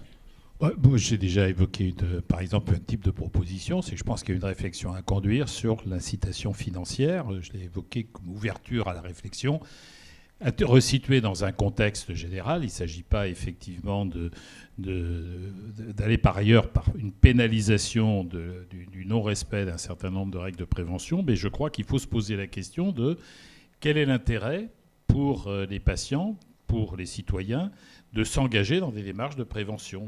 Et et permettre effectivement qu'il y ait une perception de ce que ça peut représenter au-delà du bien-être, au-delà de ce que j'estime. Mais on voit bien quand même que la question des comportements individuels, on ne l'a peut-être pas suffisamment pris en considération, même si je dis que ça ne suffit pas naturellement. Merci. Sylvain Fernandez-Curiel. Peut-être 2 propositions. D'abord, rendre le Nutri-Score obligatoire. Et deuxième proposition. On vous voyait venir depuis tout à l'heure. Et deuxième proposition, là plus à l'échelle des associations, j'en ai parlé tout à l'heure, elle joue un rôle majeur et on va dire que les financements publics vers les associations sont plutôt en fort déclin et ça les ralentit largement, notamment pour mener des actions de prévention. Et je pense que le tissu associatif, c'est vraiment un trésor national qui est à préserver. Donc il faut trouver des moyens de les aider pour qu'elles continuent à mener des actions auprès des populations. Et dans certains cas, certaines associations sont les seules à pouvoir être en contact avec ces populations-là, qui sont très éloignées du soin et encore plus de la prévention. Merci beaucoup. Ce que je propose maintenant, c'est qu'on va prendre vos questions pendant une dizaine de minutes, puis après, on vous libérera et vous pourrez respirer juste à côté, le côté tropical à côté. Vous verrez, finalement, il fait assez frais dans cette pièce. Mais c'est le moment des questions. Est-ce qu'il y a des questions et vous nous précisez auprès de qui vous voudrez poser vos questions? On vous a assommé. Vous voulez poser une question? Allez-y, on vous écoute. Attendez, je vais vous donner un micro. Ah voilà, c'est bon. Bonjour, Thomas London. Franck l'a dit dans son introduction et j'étais preneur un peu d'avoir votre point de vue. On voit bien que les propositions de choses qui sont à faire, elles sont là et le plus souvent, on s'entend là-dessus. La question que je vous soumets, c'est comment est-ce qu'on crée les conditions pour que ces changements-là aient lieu dans notre système de santé, qui, à mon avis, est la question centrale qui doit nous occuper. Mais voilà, prenons par exemple l'exemple de la prévention. Comment est-ce qu'on peut réussir à mettre les choses en mouvement? Alors, on va commencer par vous. Allez-y. Au hasard. Moi, j'aime beaucoup l'idée de ma consoeur sur la création d'un métier et je m'imaginais dans mon cabinet avec un professionnel de santé, ou pas de santé, pardon, excusez-moi, qui ferait que de la prévention. Le lien, il l'aurait avec le patient. Il connaîtrait le patient au bout d'un moment. Il y aurait un vrai lien qui se serait tissé et quelqu'un qui ne fasse que ça, à qui on puisse assigner des axes de prévention, peut-être par période. Cette année, on fait, je sais pas moi, le bucco-dentaire chez les enfants, on fait le dépistage des violences, on fait... je trouve que c'est une super idée. Je pense qu'un financement, ça se trouve. Il faut juste trouver le partenaire qui veut bien nous l'accorder, mais j'imagine qu'il y a des tas de dispositifs juridiques qui existent pour essayer ce truc-là et puis servir un petit peu de pilote sur ce projet. Merci. Alors, utopique ou réaliste? D'avoir un professionnel, je pense que, je suis pas certain que ce soit la question tout à fait de Thomas, à part de toi. Moi, je serais un peu tenté, je suis désolé, de faire un petit peu de politique, c'est de dire qu'il y ait d'abord un ministère de la Santé ou un ministre de la Santé qui dure. Bon, on en a eu 4 l'année dernière. Ah oui, non, mais je veux dire, je le dis pas. Non, mais c'est-à-dire qu'il y ait une certaine autorité, quoi. C'est-à-dire on a commencé. Moi, j'ai évoqué tout à l'heure en commençant en disant que la question de l'accès aux soins, la question de la santé, c'est quand même la question première auquel les citoyens sont attachés. Comment je vais être soigné? Est-ce que j'aurai des professionnels? Mais surtout, et puis, est-ce que je vais vivre longtemps? Comment je vivrai? Est-ce que je perdrai mon autonomie, etc. Donc c'est quand même la préoccupation première. On ne peut pas, mais c'est un peu polémique peut-être ce que je vais dire, on ne peut pas minimiser le rôle politique que doit jouer un ministère de la Santé ou un ministre de la Santé. C'est par le noyant avec d'autres ministères que l'on donne cette visibilité. Et le deuxième élément, c'est que de toute manière, un ministre, il ne fait jamais tout seul. C'est-à-dire qu'il doit le faire avec les associations, avec d'autres acteurs, etc. Moi, je raconte souvent que si j'ai réussi quand même cette loi de 91 qui m'est souvent ramenée, etc., c'est parce que j'avais un soutien de 5 profs de santé publique qui avaient pris l'initiative de communiquer, qui ont organisé eux-mêmes un sondage. Et je me souviens, j'ai souvent raconté ça, que lors d'un interministériel, le Premier ministre dit, écoutez, qui se met le poids sur la table vis-à-vis des autres ministres en disant, écoutez, on va continuer de se faire engueuler, il ne faut pas qu'on continue de se faire engueuler par les profs de santé publique, donc on y va, quoi. Ce que je veux dire à travers ça, c'est quoi ? C'est que les questions de santé, c'est des questions éminemment politiques. Il faut qu'il y ait donc cette continuité, il faut qu'il y ait une identification, mais ça doit aussi irriguer l'ensemble des acteurs, et c'est ce dialogue permanent avec un appui qu'il faut effectivement avoir. Les témoignages que l'on a eus là sur les rigidités, sur l'impossibilité de trouver des solutions, je n'ai pas dit qu'il y avait un outil juridique qui existait, je veux dire qu'on peut y réfléchir, mais effectivement, enfin, je veux dire, tous ces blocages, enfin, on voit bien que c'est la traduction, enfin, je le dis sans esprit polémique, c'est la traduction quand même aussi de corporatisme, quoi. Pour faire bouger les corporatismes, il faut qu'il y ait une autorité politique suffisamment forte. Alors je suis désolé, aujourd'hui, dans le secteur de la santé, il n'y a pas d'autorité politique suffisamment forte. Pas uniquement dans le secteur de la santé en ce moment. Oui, mais je le dis pas en esprit polémique, je le dis comme élément de réflexion, parce que si on veut répondre à ta question, c'est à mon avis ça qu'il faudrait mettre en œuvre, quoi. Et le Premier ministre auquel vous faisiez allusion, c'était Michel Rocard à l'époque. Alors, plein de questions. Donc, allez-y. Ensuite, ça sera madame. Allez-y. Oui, bonsoir. Nicolas Rocchini, je suis biologiste médical. Je remercie pour vos interventions. C'est très intéressant, et notamment mes confrères qui ont des choses très concrètes de terrain. Donc, c'est très intéressant et c'est plein de bon sens. Ma question est plutôt sur la soutenabilité financière du système de santé aujourd'hui. Est abordée dans le rapport charges et produits la question du reste à charge pour les patients. C'est une vraie question qu'il faudra se poser. Mais au-delà de ça, finalement, autant je partage votre avis tout à l'heure de dire finalement mettre la pression sur les gens d'un point de vue financier, etc., c'est pas forcément la bonne solution. Mais aujourd'hui, a-t-on réellement communiqué sur le fait que oui, la santé est un droit, le système est universel, la santé est une chance, mais pour autant, il n'est pas gratuit. Je pense qu'il y a dans l'idée collective que se soigner aujourd'hui, on a un très bon système de santé encore en France, mais c'est quelque chose qui est gratuit. Je pense que ça, il faut savoir l'expliquer, probablement communiquer, pas contraindre. Les gens ne choisissent pas de mal manger, les gens ne choisissent pas d'avoir une vieille voiture qui pollue, les gens ne choisissent pas de vivre dans un logement insalubre. C'est pas vrai, ça. Par contre, il faut expliquer aux gens que derrière un système de santé, il y a des coûts, il y a des gens qui travaillent, et que ça n'est pas gratuit, et peut-être éveiller un peu plus les consciences, éduquer sur ce sujet. Je suis d'accord avec vous, étant professionnel, je suis convaincu que la prévention passe bien au-delà de la santé et dès l'éducation des jeunes enfants. C'est-à-dire quand on explique et qu'on éduque les enfants, on comprend beaucoup de choses.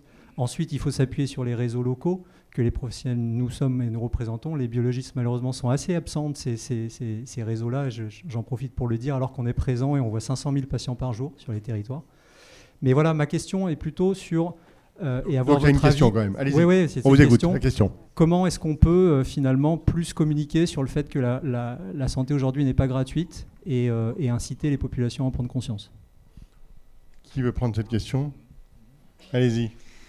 Alors, déjà, il y a des choses qui se sont faites parce que je sais que notamment la facturation à l'hôpital a évolué pour justement que les patients aient conscience du coût des soins. D'ailleurs, dans certains cas, ça peut même être, là encore, en venir à culpabiliser quand c'est des milliers d'euros qui sont alignés sur la facture. Mais bon, on peut poursuivre ce travail. Je pense qu'il y a aussi cette idée, à contrario, peut-être chez certains soignants, que justement la population pense que tout est gratuit, qu'ils n'en ont pas conscience et que c'est un peu open bar. C'est le cas de le dire, vu ce qu'on a dit sur l'alcool, mais que voilà, ils vont notamment que par exemple ils estiment qu'ils vont aux urgences parce que c'est facile et que c'est gratuit. Je pense que il n'y a personne dans la population qui va aux urgences par confort, ou parce que c'est sympa d'aller attendre 4 ou 5 heures. Donc c'est aussi parfois parce qu'il y a un manque d'informations sur des solutions alternatives qui pourtant existent. Donc je pense qu'effectivement il y a un besoin d'information, mais pas que sur la question du coût. En général, sur l'organisation du système de santé, sur comment il est financé et comment il s'organise. Et voilà, ce réflexe-là, parce que je sais que on nous le renvoie beaucoup. La population est de plus en plus consumériste, individualiste.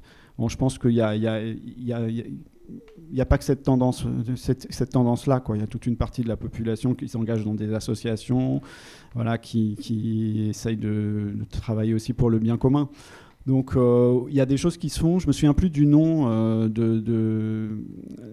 de l'action qui a permis d'informer les patients sur les factures à l'hôpital. Et puis ce que je voulais dire aussi, c'est que nous qui travaillons et qui faisons des enquêtes sur les restes à charge, même si on l'a dit depuis le début, on est un bon système de santé, il n'y a pas trop de restes à charge, il y en a quand même.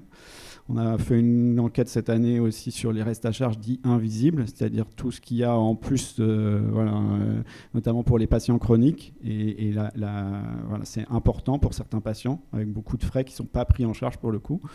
Donc je pense que ces patients-là, en l'occurrence, ils ont bien conscience que les soins ne sont pas gratuits, puisqu'il y a toute une partie des soins, c'est de leur poche. Merci. Claude Évin, rapidement. Rapidement, oui. Oui. On est là dans un cercle, d'abord, où l'expression reste dans ce cercle, et où on est là un peu pour réfléchir. Moi, je suis assez sensible à ce que vous posez comme interrogation, mais je pense que ce que je voulais quand même, c'est pointer le fait que ça nécessite aussi une réflexion qui, là aussi, interpelle tous les acteurs, y compris les professionnels, les établissements de santé, les acteurs de santé, parce qu'il y a quand même aussi des comportements parfois d'acteurs de santé qui oublient que le financement est socialisé, que le financement est assuré par la collectivité, et qui oublient, y compris d'ailleurs quand on parle de la limite des financements, c'est quand même aujourd'hui, l'ONDAM, c'est 260 milliards d'euros. C'est une augmentation chaque année de l'ordre de 2,5-3%.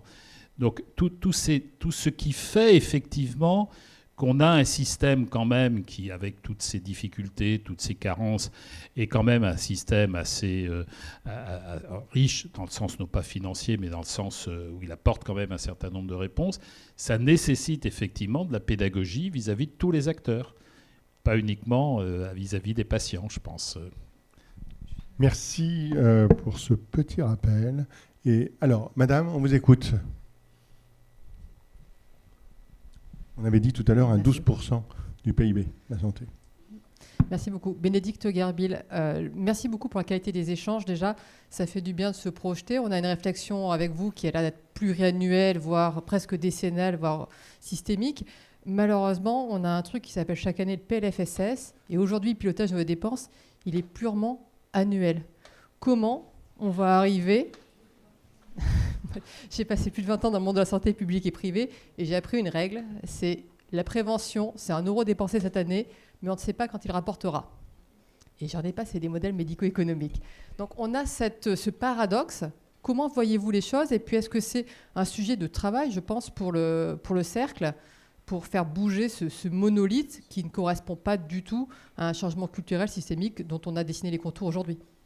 Alors peut-être, on commence par vous, Claude Évin, et ensuite... Non, vous voulez répondre? Ah non, d'accord. Je le sentais. En tout cas, ce que certain, c'est que Claude Évin veut répondre. Oui, non, ce débat permanent qui revient sur le fait qu'il faudrait qu'on ait une visibilité pluriannuelle, etc. D'abord, je rappelle qu'elle existe et qu'il suffit de relire effectivement les différentes lois relatives aux projets régionaux de santé et au projet national de santé. Il y a... théoriquement du moins, parce que je pense que la stratégie nationale de santé n'a pas été publiée, je l'avais vérifié pour un colloque précédent, n'a pas été publiée depuis 2023, je crois. Donc, effectivement, ça existe. C'est là aussi que je renvoie à ma réponse à une des réponses précédentes. Il faudrait qu'il y ait une volonté politique qui mette ça en œuvre. Bon, parce que les outils, ils existent. Dans les régions, les projets régionaux de santé, ils sont à 10 ans, ils ne sont pas annuels. Ils sont, donc, voilà. Alors après, la question du financement, est-ce qu'il faudrait avoir des financements pluriannuels? Bon, là, c'est une réflexion qu'il faut avoir, parce que c'est quelque chose qui revient régulièrement dans les débats. Simplement, je rappelle que le problème, c'est qu'on a un système dans lequel on dépense d'abord et on compte après. Donc, avoir une visibilité pluriannuelle et de savoir réellement si on ne sera pas obligé, d'abord confronté à telle ou telle incertitude d'une grippe particulièrement large ou de tel ou tel problème de santé qui va effectivement impacter la dépense, c'est très difficile parfois de le prévoir. Qu'il y ait une réflexion autour de ça, moi ça ne me gêne pas, mais j'attire quand même l'attention sur les limites de l'exercice. C'est pas parce qu'on aura une projection pluriannuelle qu'on n'aura pas besoin régulièrement de réajuster les dépenses à nos capacités de financement, parce qu'en fait c'est ça le problème que l'on a. Si on avait un système dans lequel on était comme le budget de l'État, dans lequel il fallait qu'il y ait un trésorier principal qui accepte la dépense, ben non, on est avec des acteurs qui commencent par dépenser, puis c'est normal, c'est le système. On commence par dépenser et on compte après. Donc aller mettre en place une stratégie pluriannuelle de financement avec ce mode de fonctionnement, c'est quand même les limites de l'exercice. C'est ce que je voulais effectivement apporter à la réflexion. Mais il faudra la poursuivre parce que c'est un sujet qui revient régulièrement. Moi, je me méfie des baguettes magiques où on se dit, ben voilà, si on avait une visibilité pluriannuelle, on s'en sortirait mieux. Je suis quand même réservé sur ce... C'est pas ce que vous avez dit, madame. Hein. Mais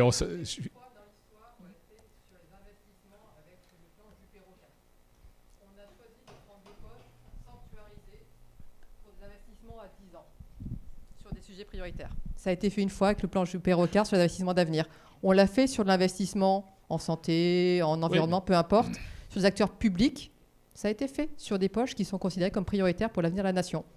Pourquoi on ne le fait pas sur ces poches-là ? Mais c'est très différent de se poser la question des postes budgétaires ou se poser la question de la pluriannualité des dépenses de défense nationale, par exemple.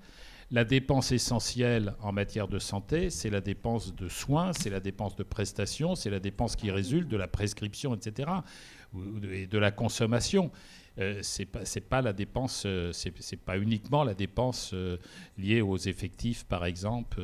Et donc, mais qu'il y ait une réflexion autour de ça, pourquoi pas ? De toute manière, il faudra l'avoir. On fera un colloque sur les dépenses de santé. Non, mais sur la question de la pluriannualité, qui revient régulièrement. Je voulais ajouter un mot. Oui, parce qu'elle est essentielle, cette question.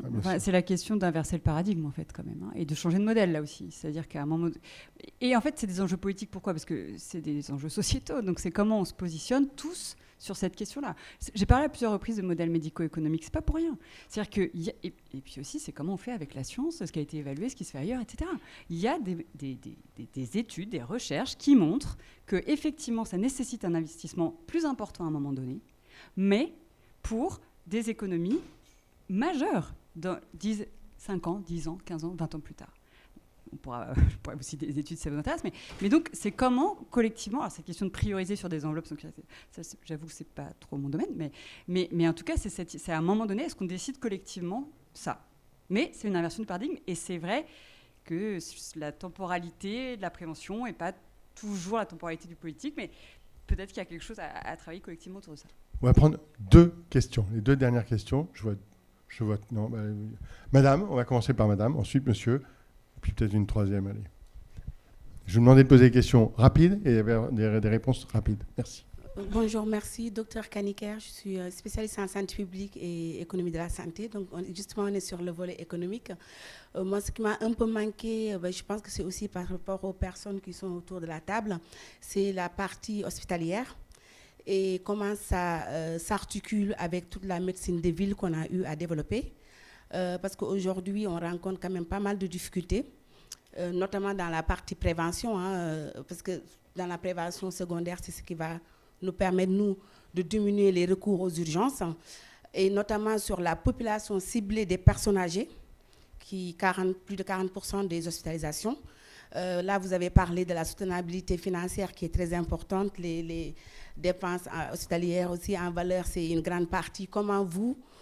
Qu'est-ce que vous voyez par rapport aux défis de la santé d'aujourd'hui et de demain, l'articulation entre cette médecine de ville et la médecine hospitalière, freinée quand même par toutes les rigidités réglementaires qu'on a, qui ne permettent pas d'aller faire des hospitalisations, d'aller faire certaines prises en charge au-delà des téléconsultations. On a aujourd'hui les CRT qui existent et les CPTS, mais on a quand même pas mal de freins.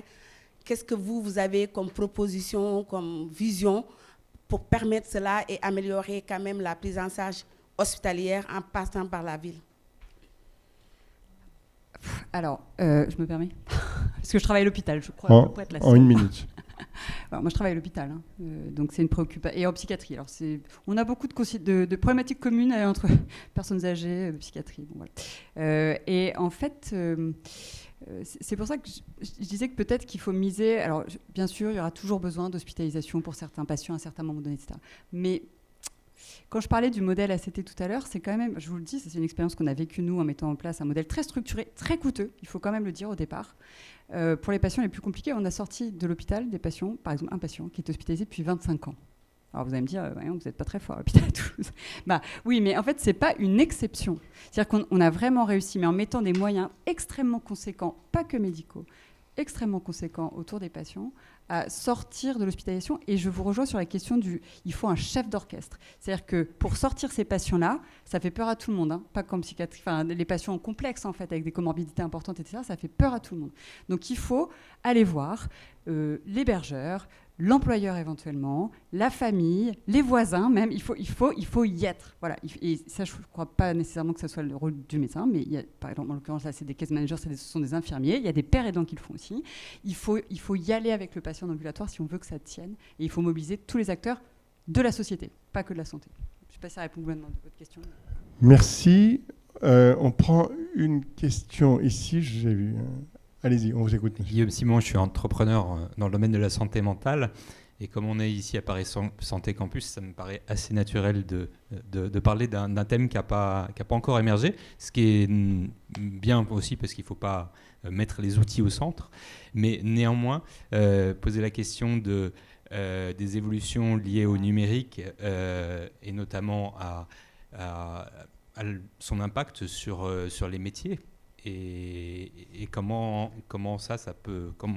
Quelle est votre vision des évolutions à venir avec aussi ce développement? Alors, ça sera l'objet, on l'a bien entendu tout à l'heure dans la présentation du think tank, de conférences spécifiques. Mais on peut tout à fait prendre cette question-là, si l'un d'entre vous souhaite la prendre. Alors, juste un témoignage, je suis maître de stage, j'ai des étudiants à mon cabinet, je leur demande ce qu'on leur dit à la fac à propos de l'IA, et on leur dit il est interdit d'utiliser.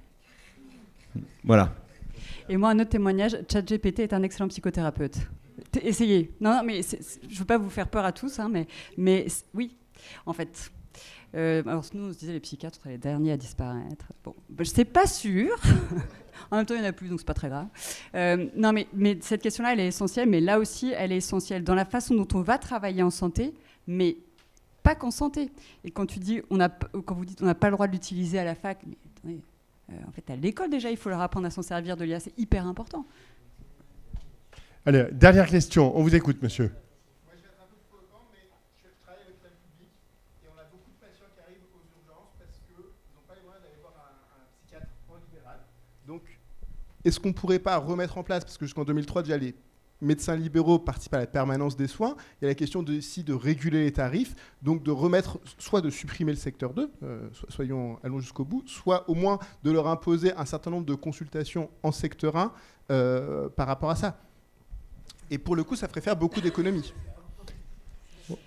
Franchement, je ne sais pas si je suis la mieux placée pour répondre, parce que je travaille à l'hôpital public et que c'est une vraie difficulté sur la... c'est-à-dire que c'est compliqué d'être en concurrence avec un exercice où, pardon, je vais le dire comme ça, mais tant pis, les patients sont choisis, donc les moins sévères, le salaire est bien meilleur, il n'y a pas de garde, il y a des astreintes dans la clinique, mais il n'y a pas la permanence des soins aux urgences, etc. Et donc, effectivement, il y a quand même un moment, mais quand je dis ça, c'est sans animosité pour mes collègues du privé avec lesquels on travaille bien par ailleurs, mais juste, il y a un moment où on ne peut pas combattre, voilà, c'est trop inégal. L'inégalité, c'est trop creusé. C'est là qu'il faut retrouver du sens et essayer de porter ce débat sur le sens. Voilà, on va rester sur ce mot. Je vous propose... alors, d'abord, je voudrais vraiment remercier nos 4 intervenants, Claude Eval, monsieur le ministre, le docteur Anne-Hélène Moncani, docteur Fabien Besançon et Sylvain Fernandez-Curiel. Merci pour la qualité de vos interventions. Merci également à vous, Franck Von Lennep. Vous présidez le cercle Asclepio. Je rappelle que ce cercle est donc un nouveau think tank non partisan qui réunit les personnalités expérimentées et engagées pour formuler des propositions ambitieuses, réalistes et soutenables afin d'améliorer l'état de santé et l'accès aux soins de la population. On vous a montré tout à l'heure le site qui a ouvert aujourd'hui, le site, donc cercle-asclepios.fr. Merci à tous, excellente soirée.